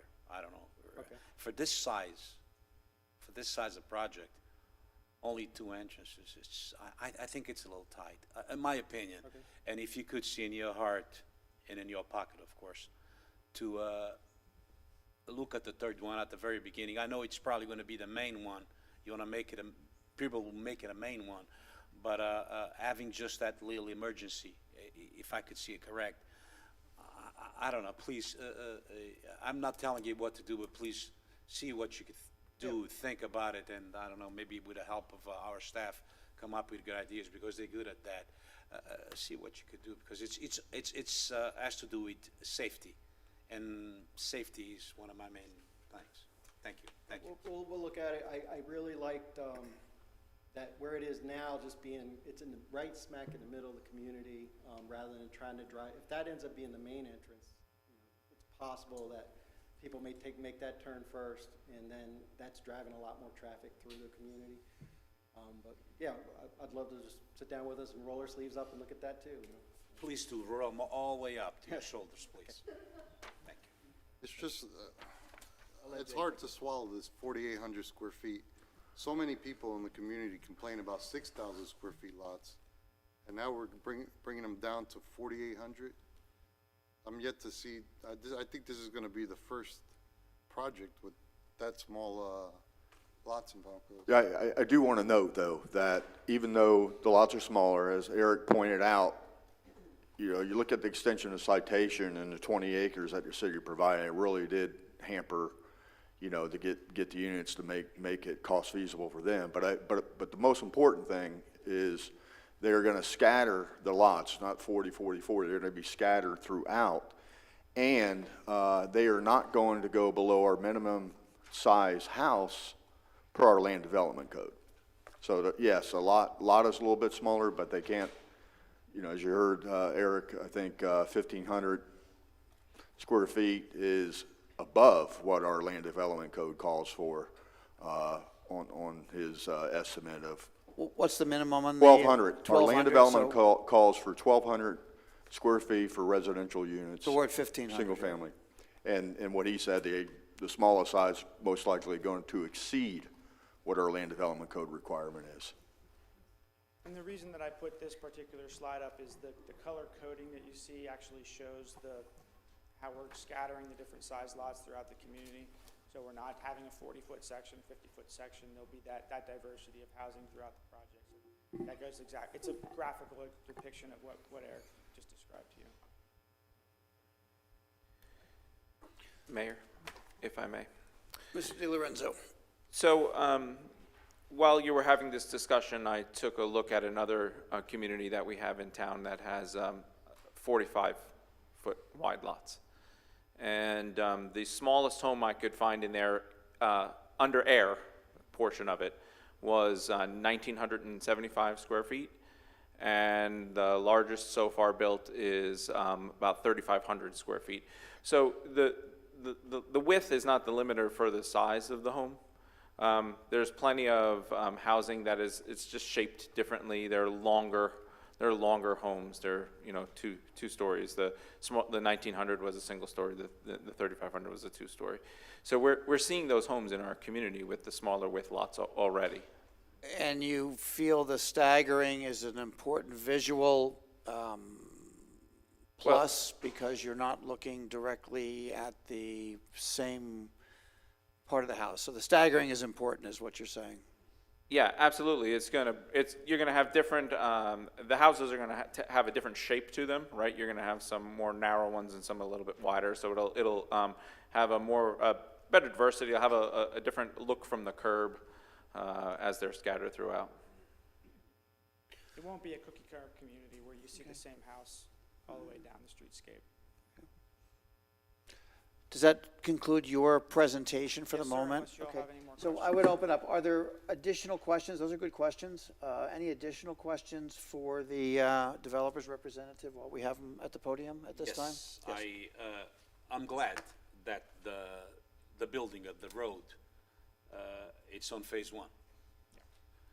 Therefore, to build a project this big, when we build the road, it's gonna get cracks and all kinds of damage. My question to you is this: if the road gets damaged while you're building it, are you willing to fix that road, or does the city have to fix the road? Because you know, it's gonna be tons of trucks with tons of stuff. Well, I believe the code, your city code requires the developer to repair any construction damage, correct? Yeah, so that would be required if there's construction damage. Satisfied.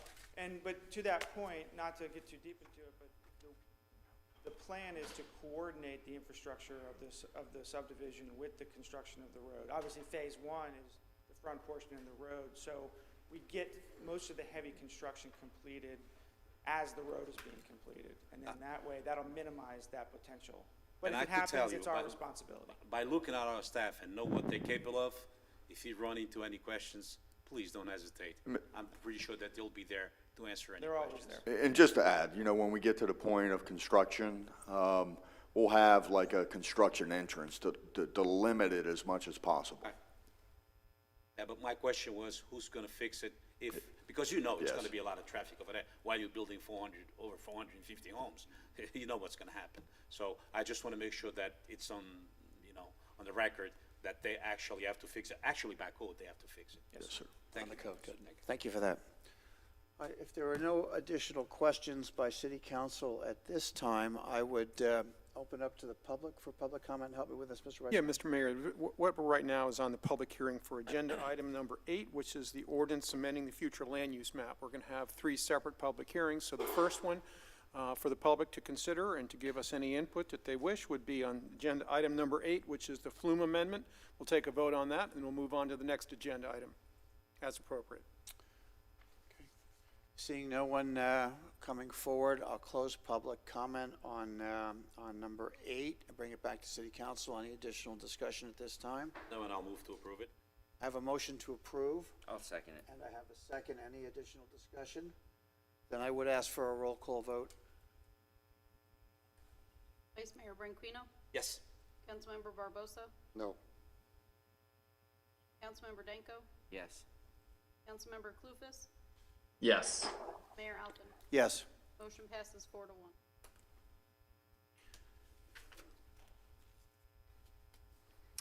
Next, Mayor, let me read the title to the next agenda item, which is agenda item number 9. And this is the Seminole Palms zoning map amendment, application number 4818. And the title is an ordinance of the City Council of the City of Palm Coast, Florida, providing for the amendment of the official zoning map as established in section 2.06 of the City of Palm Coast Unified Land Development Code. Amending the zoning designation for approximately 239.6 acres, more or less, from single-family residential 1, SFR1, neighborhood commercial, COM2, and public semi-public, PSP, to master plan development, MPD. Subject property is more particularly described in Exhibit A and graphically depicted in Exhibit B to the ordinance. Providing for severability conflicts, providing for non-codification, providing for an effective date. And I believe staff has already made the presentation on this agenda item. I would just ask, City Council, any additional questions at this time on this ordinance? No, they're pretty clear. Then I'll open it up to the public. Are there any members of the public that would like to come forward and comment on this ordinance item? Please step forward at this time. Seeing none, I will close public comment. Back to City Council. Any further discussion? None over here, and I'll move to approve it. We have a motion to approve I'll second it. and a second. Any additional discussion? I would ask for a roll call vote, please. Vice Mayor Branquinho, Yes. Councilmember Barbosa, No. Councilmember Danko, Yes. Councilmember Clufus, Yes. Mayor Alphen. And yes. Motion passes 4-1. So, Mayor, we're moving on to the third agenda item in this grouping of related items. This is our first resolution on today's agenda. It's agenda item number 10. The title of that is a resolution of the City Council of the City of Palm Coast, Florida, approving and authorizing for execution of the Seminole Palms Impact Fee Prepayment, Citation Boulevard Extension, and Land Exchange Agreement for the city property located at Iroquois Waterway west of Seminole Woods Boulevard with a whole bunch of ID numbers, 2112 3140 0101 0020 and 2012 31 0650 000 BO 001, and ML Carter Services, Inc. property parcel ID numbers 2112 3140 0102 for zeros, 2012 31 0650 00A0 0010, and 2112 3140 0120 3001, providing for conflicts, providing for implementation, providing for an effective date. And again, I believe the staff and the applicants have already made their Thank you, presentations. Mr. Reichman. Any last questions on this item by City Council at this time? No, I'll only after the public comments. Then I would open up for public comment. Do any members of the public wish to step forward and comment on this resolution? Seeing none, I will close public comment at this time and bring it back to City Council for discussion. Yes, in the name of savings and safety, I would like to make a motion to approve this land exchange agreement. Thank you. Do I have a second? I'll second it. And we have a second. Any further discussion?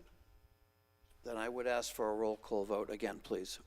Vice Mayor Branquinho, Yes. Councilmember Barbosa, No. Councilmember Danko, Yes. Councilmember Clufus, Affirmative. Mayor Alphen. Yes. Motion passes 4-1. We move on to resolution number 11 on our agenda.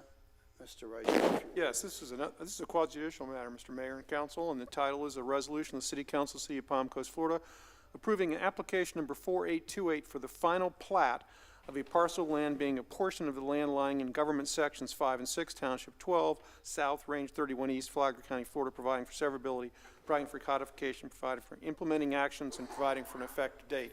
As this is a quasi-judicial matter, if there have been any ex parte communications, those should be disclosed at this time. None whatsoever. None. Councilman? None. Councilman Clufus? I've had none, thank you. And none for me as well. Good evening. Mr. Tyner. Again, City Council. And sitting next to me is Mr. Dennis Leap. I want to introduce you to Mr. Leap. He is a professional engineer. He's one of our several members of our technical review staff. Mr. Leap joined us approximately about a year and a half ago. One of our reviewers been in the field for over 30 years, both mainly in the private sector, doing subdivisions, and knows a lot about stormwater and engineering when it comes to development. So he's with me if we have any technical questions. What I first want to do, because it's been a really long time since we've had a final plat come to City Council, and I just want to briefly discuss a little bit about our process when it comes to subdivisions. All single-family residential homes, new subdivisions, require going through a platting process. If you're going to have a fee simple single-family residential or fee simple townhouse, they will go through the subdivision process rather than the site plan process like you would typically see with like a Kohl's or a commercial or apartment complex. The subdivision process is a 3-tiered step from applications that are received from the applicant. The first step in the subdivision and creating a subdivision process is what we call the master subdivision plan. That's more of a planning process. That's a higher level look at the proposed subdivision, looking at things like wetlands and making sure there's no environmental impacts and that it actually would achieve what its intended purpose is for a subdivision from a planning perspective. That first application is then, once they have addressed the city staff's technical review comments, that then goes on to the Planning and Land Development Regulation Board, where the planning board will, approve or deny or what have you. They will take action from a planning perspective.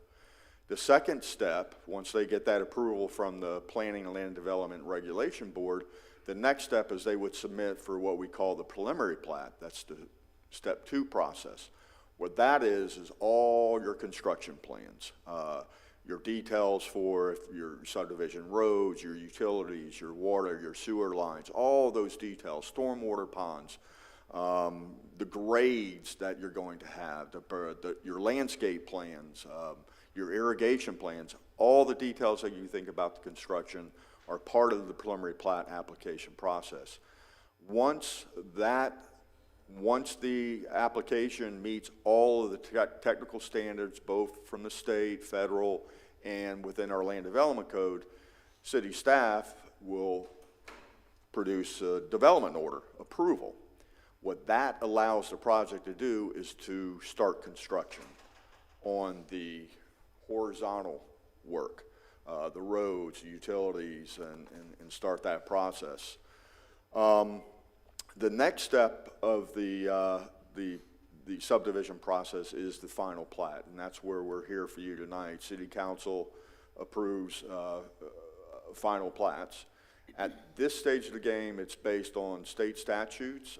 We have third-party surveyors making sure that all the easements are in place, all the lots of record are in place, and once the final plat is approved, then the developer is allowed to sell each single-family lot by deed. Also, as part of the final plat process is the bonding that we present to City Council to approve the bonding amount if there are any improvements that need to be made or to ensure that public improvements will be constructed as part of the process. So I hope that helps because it has been a long time for a final plat. This particular one is called the Gables. It's a single-family residential plat within Town Center, and I will say it is the first single-family detached residential neighborhood within Town Center for a final plat. The property is approximately 124.7 acres. You can see it highlighted in red. It's just south of Royal Palms. And if you're going on, if you know where Lake Avenue is, where the Imagine School is, that would be the one of the primary entrances to the project. Again, Town Center was approved in 2003. It was a development of regional impact, and it has a master plan development agreement. And the program, the subdivision is consistent with all of those rules and regulations of the master plan development. The preliminary plat, as I mentioned previously, that process was approved, and infrastructure construction started in January of 2021. Just one question. To the top right, is that the electrical plant? Yes, sir, it is. Okay. Yes, sir. Again, it's a zone master plan development as part of Town Center. This is the plat layout. Right now, they have approximately 200, proposing 208 single-family lots. There are 7 common area tracts. You can see one of the entrances will be coming through Lake Avenue for this subdivision, and then Thornton Way, a new name road, and Limestone Lane, which will eventually come out to other roadways. They will have 2 means of ingress and egress at least for the project. In the meantime, construction has begun. There will be an emergency ingress and egress in this area here, but eventually Of course, Lake Avenue is going to go through. We are working on some projects that are to interconnect these roads, but per our comprehensive plan, they will be required to have an emergency access, which is pretty typical until the infrastructure is all complete. A performance bond, they have done most of the infrastructure work on phase 1. They've done the grading, they've laid out the roads. I think they even put the first layer of pavement on the road. I think they're going to wait until some of the construction is done. So a performance bond in an amount of $3,123,000 has been received, and we found it acceptable. Their engineer did a cost estimate and was reviewed by our engineer and our utility to ensure that amount is appropriate, and so we can ensure that the infrastructure will be completed. City staff recommends that City Council adopt the final plat for the Gables, authorizing the mayor to execute the plat and staff to issue a final plat development order for this project. And we're here for any questions you may have. I don't really have a question. I have one concern, and my concern is the safety aspect of it, and not just that. It's on Lake Avenue with the school times. Believe it or not, once I waited 18 minutes just to go through on school times.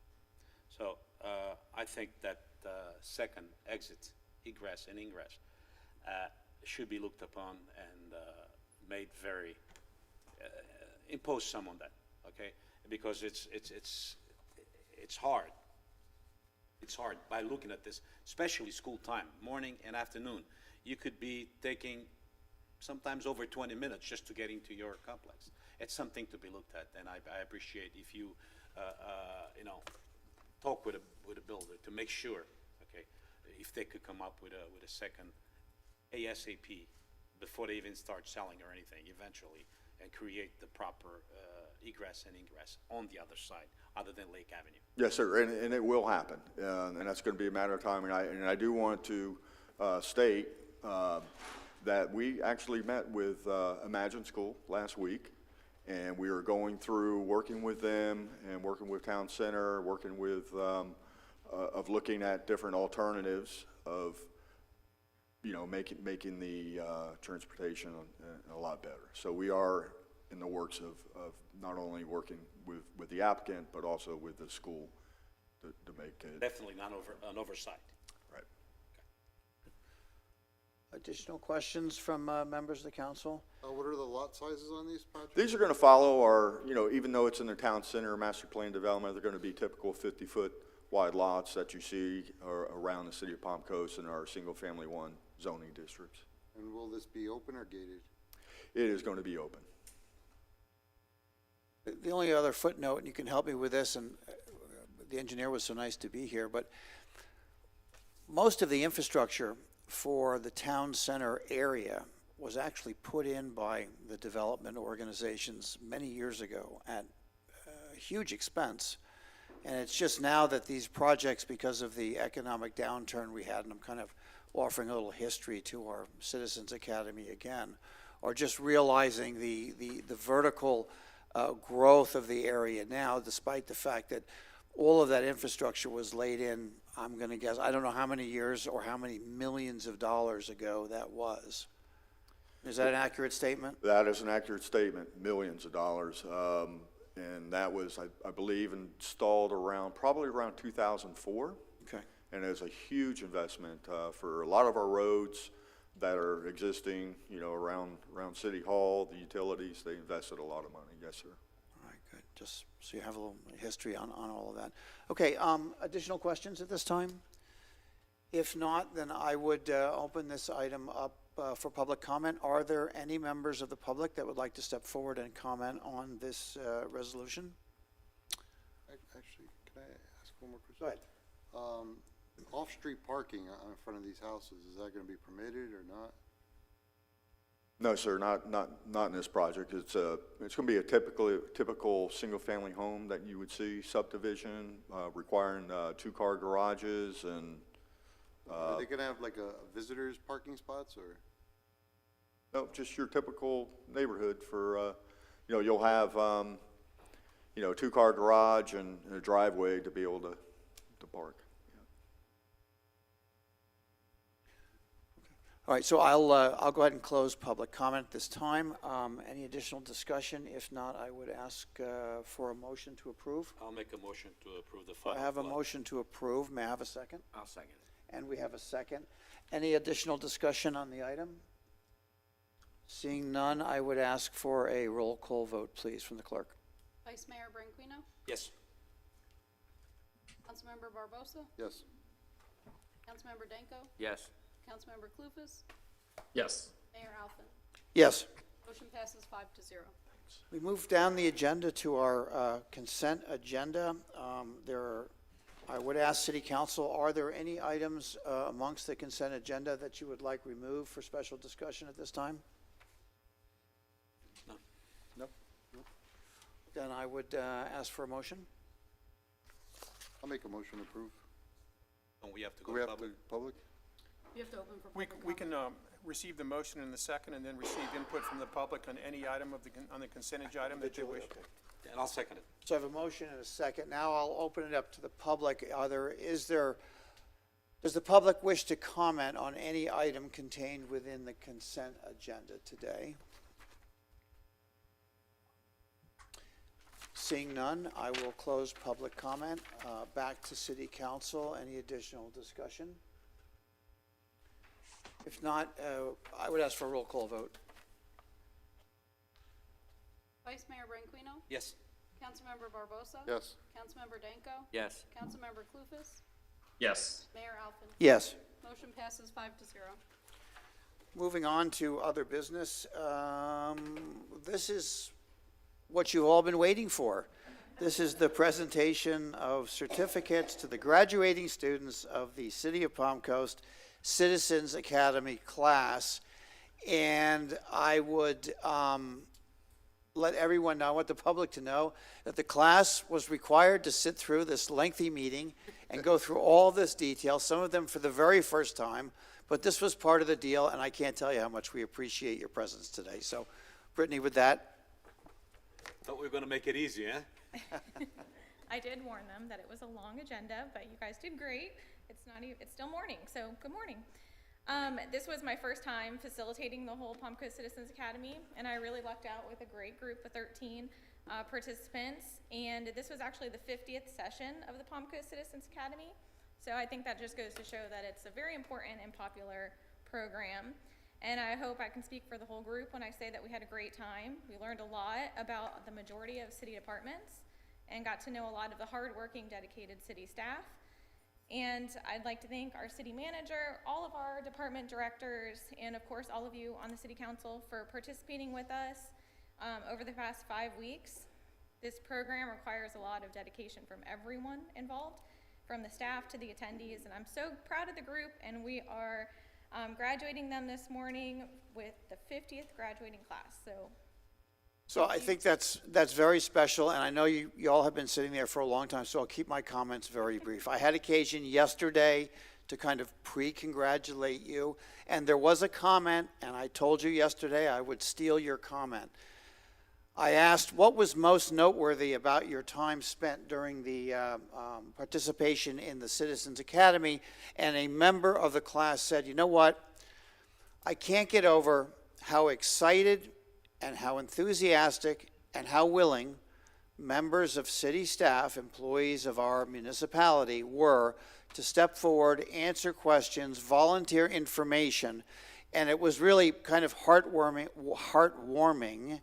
I have horses, heartwarming to know that people from our city were stepping forward to offer, again, their expertise, their excitement, and their motivation to these fine members of the community who have stepped forward and now will be graduates of our 50th Citizen Academy. I think that's really very special. There are several members of City Council that graduated. We won't divulge our age to tell you how many years ago that might have been, but we're with you, and we ask you, please, and I did ask you this yesterday, please now become an ambassador for the City of Palm Coast Citizens Academy. Get your neighbors, get your friends. I also told you yesterday, government starts not here, where I'm sitting. It starts where you are sitting. That's the most important part of government. What you all do is what we will react to and what we will try to execute and perform on your behalf. But good governance, again, starts with each of you. So thank you so much for participating, and congratulations. And I also see, if I'm not mistaken, our supervisor back there.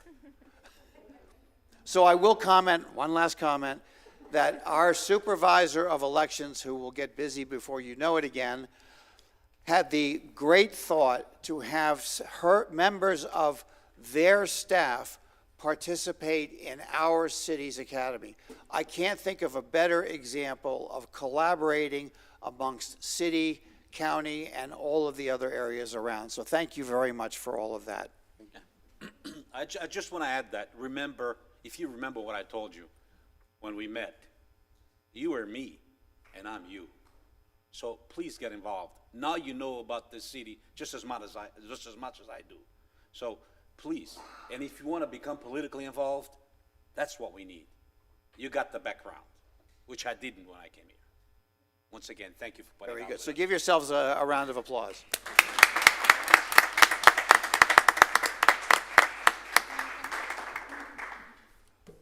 All right, so now you get your certificate, so it's official. So I'll call you up one by one, and if you want to come take the certificate from the mayor. We'll start with Belinda.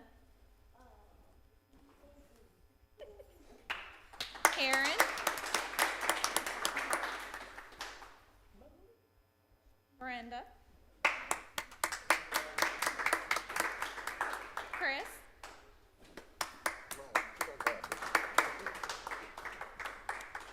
Good job. It's nice. Mickey. A lot of people. Mickey. Very nice. Mickey. Kelly.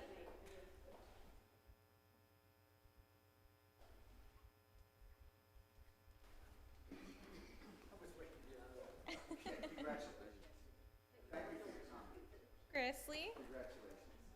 Michael.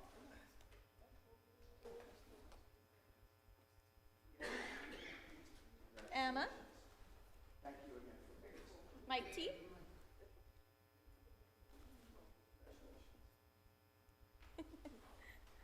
And Lewis and Muriel.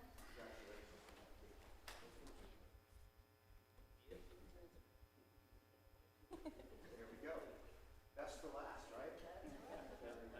Thank you both very much for participating.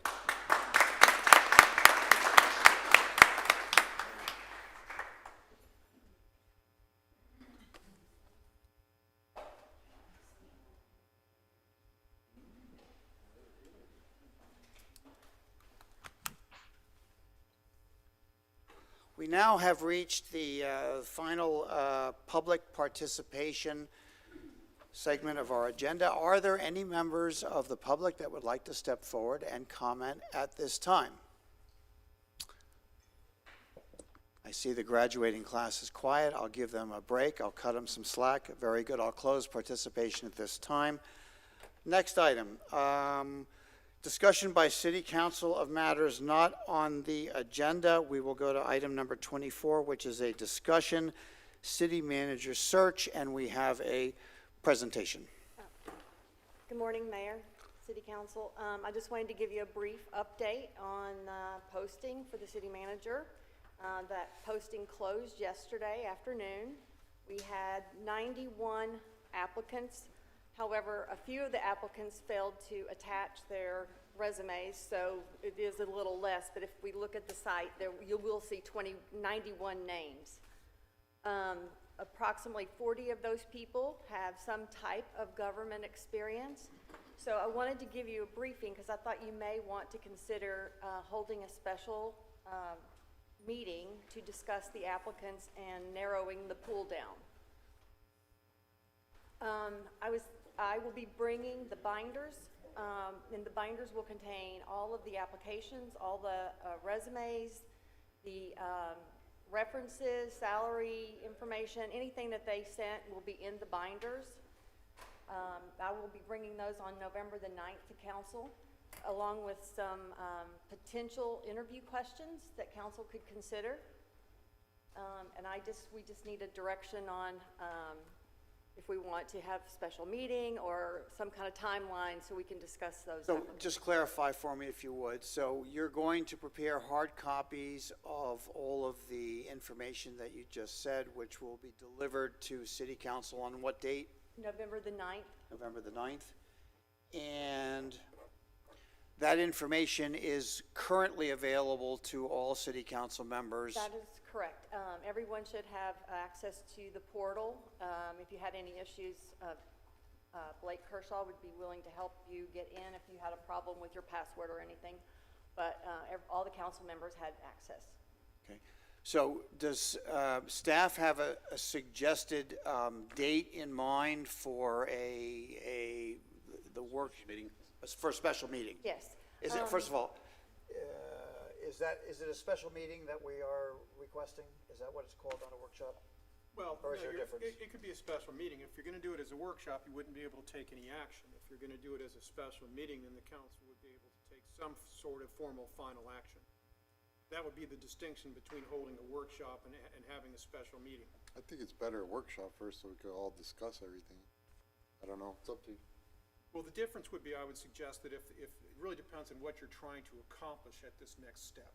If it's just to talk about things, to your point, then a workshop would suffice. But if you wish to take action by potentially reducing the number of considerations from approximately 90 to whatever, that would be something you would want to do at a special meeting. So I'm hearing, I think, that we could accomplish two things. We could have discussion on the, this broad number of applications, but if we make it a meeting, we could then reduce that number so it becomes more manageable for us. What I would suggest is,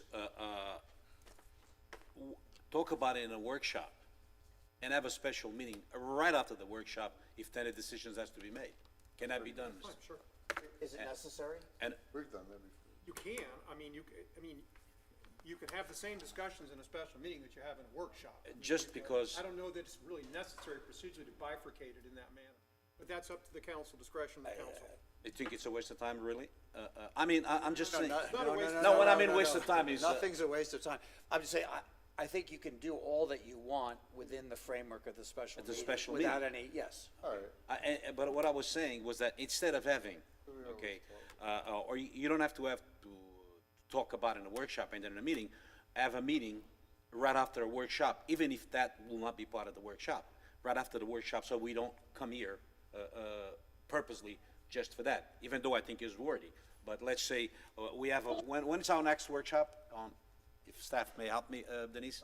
November 9th. Okay, November 9th. On November 9th, we could have a workshop, a regular workshop, and a special meeting right after the workshop, and then make the decisions instead of coming here another day for that special meeting. So, okay, so now I understand your direction. So the only comment I would make, because I want to hear from everybody, is, well, let me give you, if I may, let me give you my opinion. I didn't want to dilute the conversation with a lengthy agenda of regular workshop items, which will appear on that November 9th.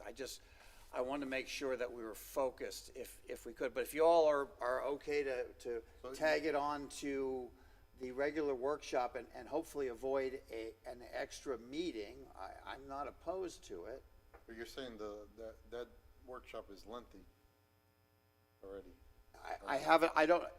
It's going to be as lengthy as any of our prior workshops. I don't know how many items might be on the agenda, but we're going to be discussing a variety of other things. Oh, I'm fine with either way. I think a special meeting, an additional meeting, as opposed to tagging on to a workshop.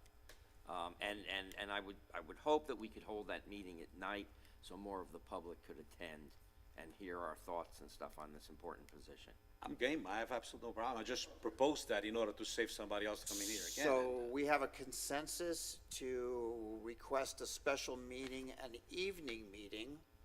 And are you proposing a date for that meeting for us? Yes, sir. I was looking at November 17th. At what time? An evening meeting I'm assuming would be 6 o'clock. You could also start at 5:30 in the morning. Does council have a preference? 5:36, I don't care. I'm retired. All right, so let's. If I may add, real quick, it may be advantageous for us to determine what our expectations are out of the outcome of this meeting in our November 9th workshop, so that we're all kind of on the same playing field with what our goal is and what we're trying to dwindle the list down to, so we know whether we're going to pick the top 20 out of the 90 or whether it's the top 10. These are things that we should probably put on the table just so we all have the proper expectations set. Good comment. If you'll allow staff to go down her agenda just a little bit further, I think we'll get to your point. Yes, exactly what I was saying. We still have a workshop regarding the candidates, and then. Right, I was gonna give the binders on the 9th. Okay. Then suggested that we would come back at council's discretion on the 17th at the night meeting, and that council could bring back their top 2 candidates along with some potential questions. And from that meeting on the 17th, we could potentially do Zoom interviews on November the 30th. So let's go step by step so that everybody's clear. So the recommendation, the suggestion is that we have the binders, we have the information in hand. Each city council member will bring their top 2 picks with them for a total of, well, we won't know what the total number is. Councilman Kloufis, do you have a comment on that? You kind of brought that issue up. Yep. Procedurally, I would think that it may be more advantageous to have more than just our top 2 candidates. Out of 90, I would assume that we probably have a top 5 tier. And speaking from experience, I think last time we went to 10 and then we went to 5. That those numbers may be off, but I think the number 2 might be a little bit low, in my opinion. But again, I'm 1 of 5, so. I think she said there was only 40 that really completed it, right? 40 have some type of government experience. Council, my understanding of what's being proposed to you, for your consideration, rightly or wrongly, is that if each of you picked 5 different top 5, you'd have 25, which is fine. But depending upon what you do after that step, if that's for 25, the next step being interviews, that's a lot of Zoom interviews. So I think that's what the objective was. Yeah, but we may not have 25. We may have just, let's say, we can end up with 5 if we all pick the same 5. So I think that top 5 was actually, like you said, I believe was top 10, and then on a meeting we reduced it to a top 5. But if we all should come up to the top 5, I think top 5 should be what it is. Just top 2, it's a little too short. And my top 5 may be exactly the same thing as any other councilman. So therefore, I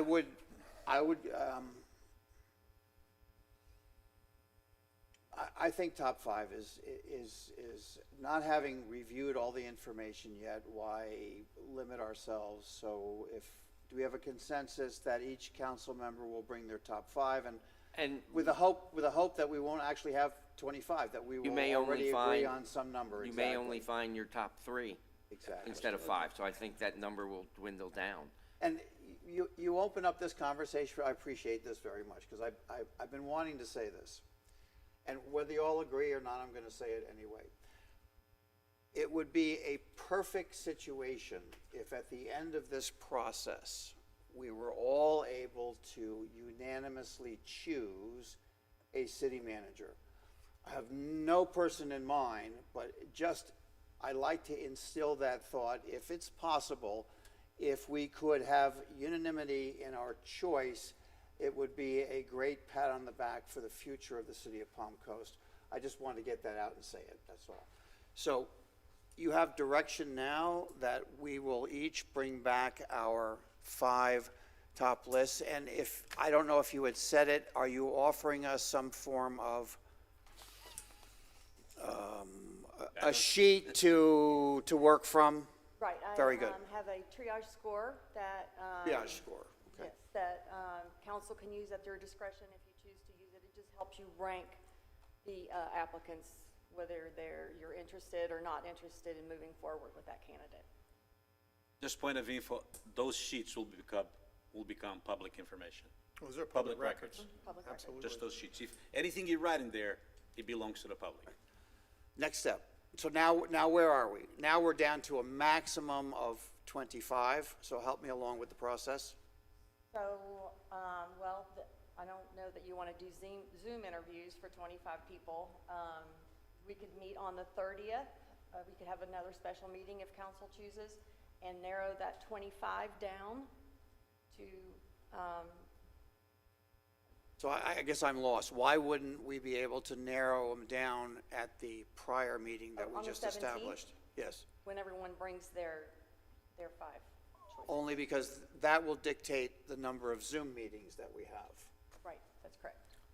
Is it? I think that once we get through this meeting, the first one, we'll have a better handle where we're at, and then we can plan from there. Okay. Because remember, and I'm just trying, the reason I'm going through this so carefully is because we do start to approach holidays, and we do have to allow some amount of time for people to organize themselves for Zoom. And then remember, subsequently, there'll be personal, in-person interviews. So I don't know whether it would be travel time or not, but I'm trying to keep enough time to make it work. So does that fill out your requirements for today in terms of our process? Yes, sir. Are we gonna be doing the 30th too, special meeting, or no? That was my suggestion. If you, At this 30, how many would be? well, you would be narrowing down your pool on the 17th. We would have to do maybe and then those back to candidates top would come 2. forward as a Zoom interview on the 30th. We're gonna put the special meeting on the 30th?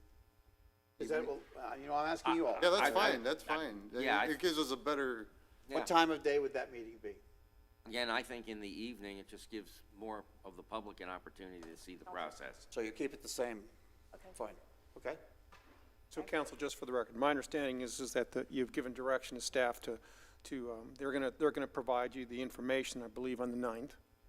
Then on the 17th, there's gonna be a special meeting, and it's gonna be in the evening, it's approximately 6 o'clock, and that's going to be where you will provide to staff and have discussion about your top 5 each, and from that, we'll have a general idea of how many are left after that meeting. It could be 25 or it could be less. It can't be more than 25.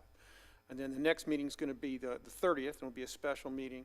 And the only thing I would, it should be the top 2 then there. well, that was what I was trying to get, because if there's going to be if the intent of the 30th is going to be the Zoom interviews, then those will have to be coordinated.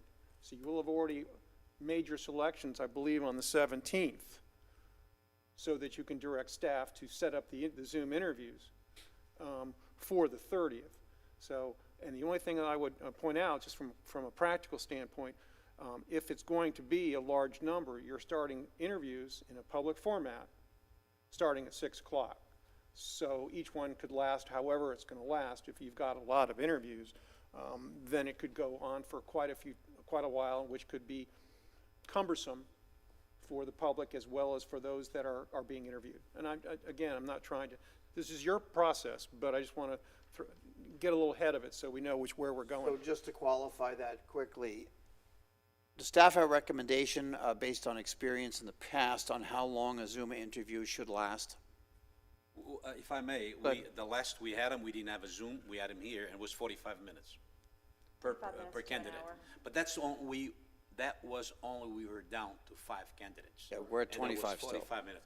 We're still at 25, so therefore, I don't know, but that's gonna be, So how long would in your experience for a Zoom interview?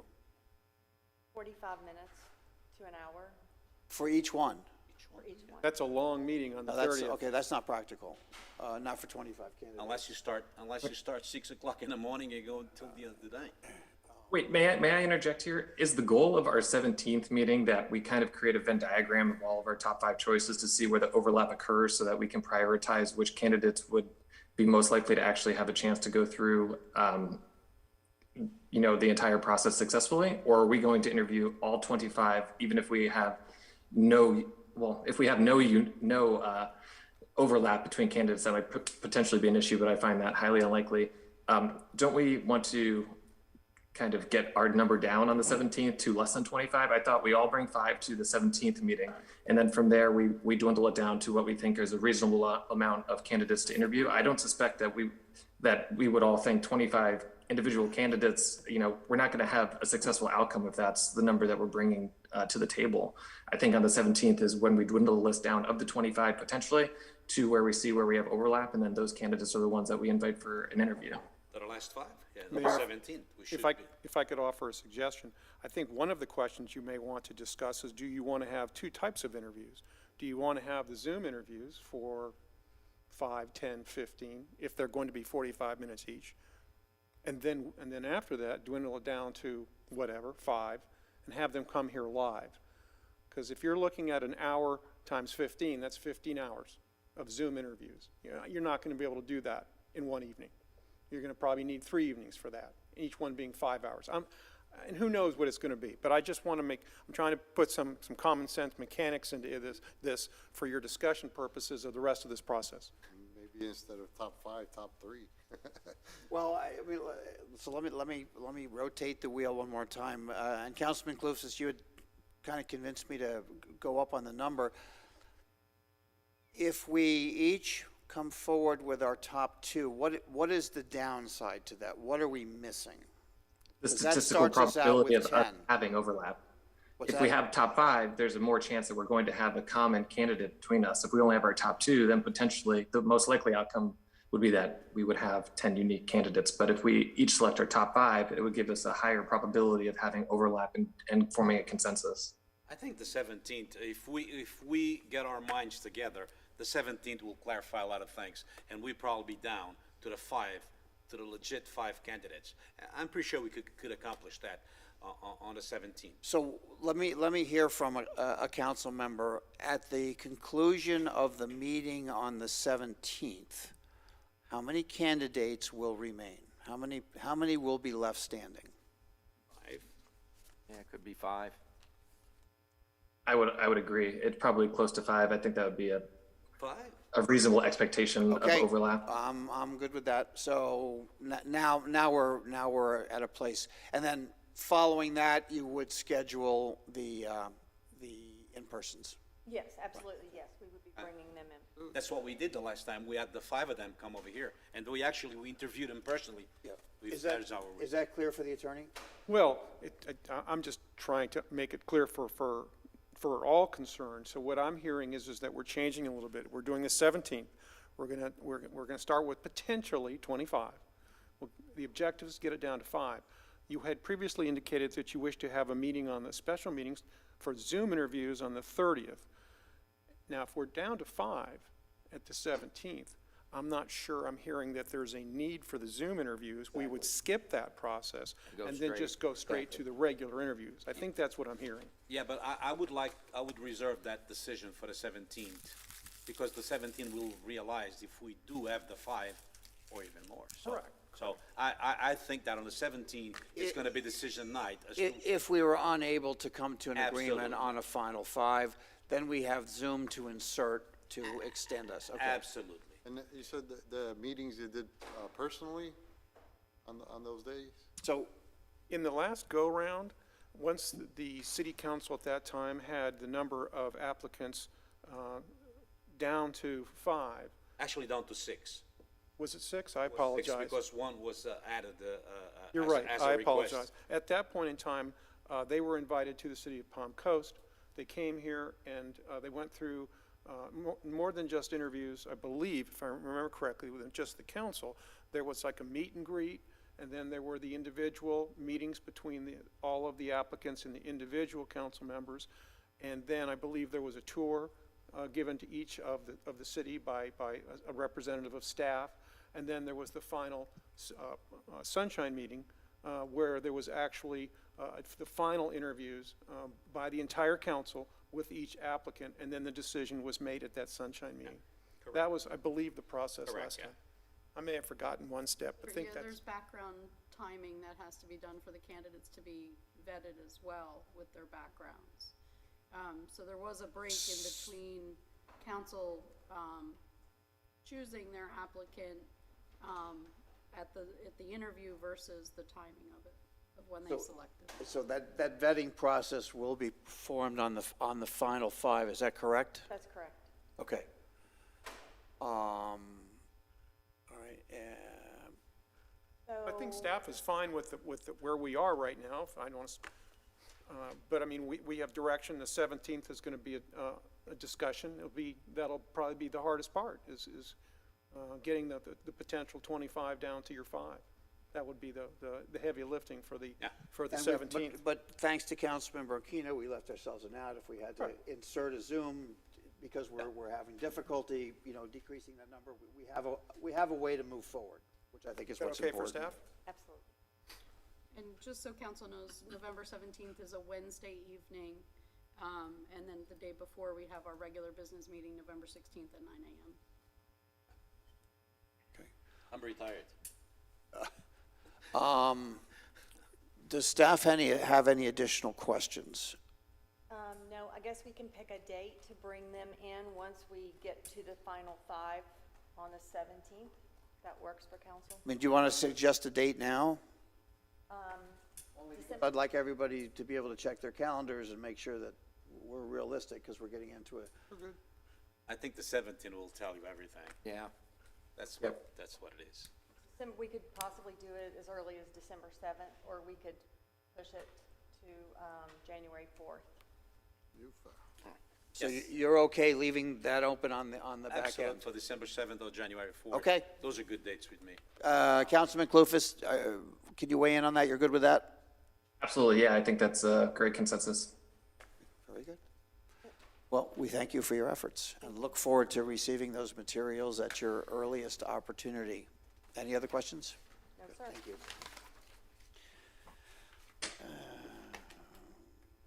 I am all the way down to discussion by the city attorney. Well, I think What did I miss? I would imagine the city council might want to talk to Yes. matters that are not on the agenda, and I don't want to cut them off.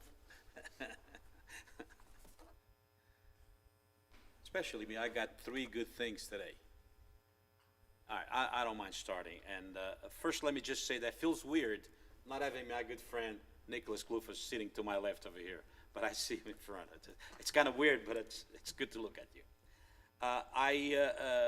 The employment recognition of the month, above and behind. I think this is beautiful, and the little things that they do. If you on the receiving end, us, the people out there, are so well appreciated. So kudos for our employees. Deputy Marcus Dawson, kudos to you, my friend. Anybody who risks their life to save a kid, you went 100% in my books. And I don't know you personally, but one of these days I'm gonna try to get your phone and give you a personal call. And third, and probably the best one that will make a lot of people happy, is that I have to announce today that I will be not running in on the next election. Upon speaking with my family and my good friends, I made a decision. This last year has been tough on me, especially after my son passed, so it's kind of tough. But I would like to leave, and this is very important, I would like to leave a door open. If the crew out there running for my seat are in any way, shape, or form a bunch of extremists, and I mean left and right, not just right or left, then I'll leave the door open to run. But I would like to see first who's out there. But right now, Eddie Branquino will not be running for his seat for the 4th District next year. Thank you very much. Thank you for that, letting us know, but you're not in any way off the hook for all of the very hard work that we have ahead of us. So you may be retired, but you are not on vacation yet, so come prepared so we can get this good work done. Okay, No, thank you. I'll finish my term proudly and to the best of my ability. So help me God. Thank you. Okay. Now, apologies for jumping over. Mr. Reichman, any comments? No other comments? I'd like to thank the people from the Citizens Academy, especially the ones that stuck it all the way through to the end. You know, it's very important to see all the parts, the moving parts of the city. Thank everybody that, you know, that joined them in this. And hope you go home and tell everybody how all these parts that move. It's not just yes and no. Thank you. I'm good. Nothing further, Mr. Mayor. If I may comment, I would just like to also thank the Citizens Academy attendees and graduates. It's a privilege, and it's always a nice gift to see how engaged our citizens actually are, and that they're actively participating in our local government. And also, I'd just like to say it's been a privilege and an honor serving next to Councilman Branquino, but our mayor is right, you're not off the hook yet. But I just wanted to also thank all of our council members for allowing me to be in attendance virtually through the set of circumstances that are occurring right now. So I appreciate it, and I hope everyone has a great rest of the day. All right, we wish you the best, Councilman Clufus, with what you're going through there.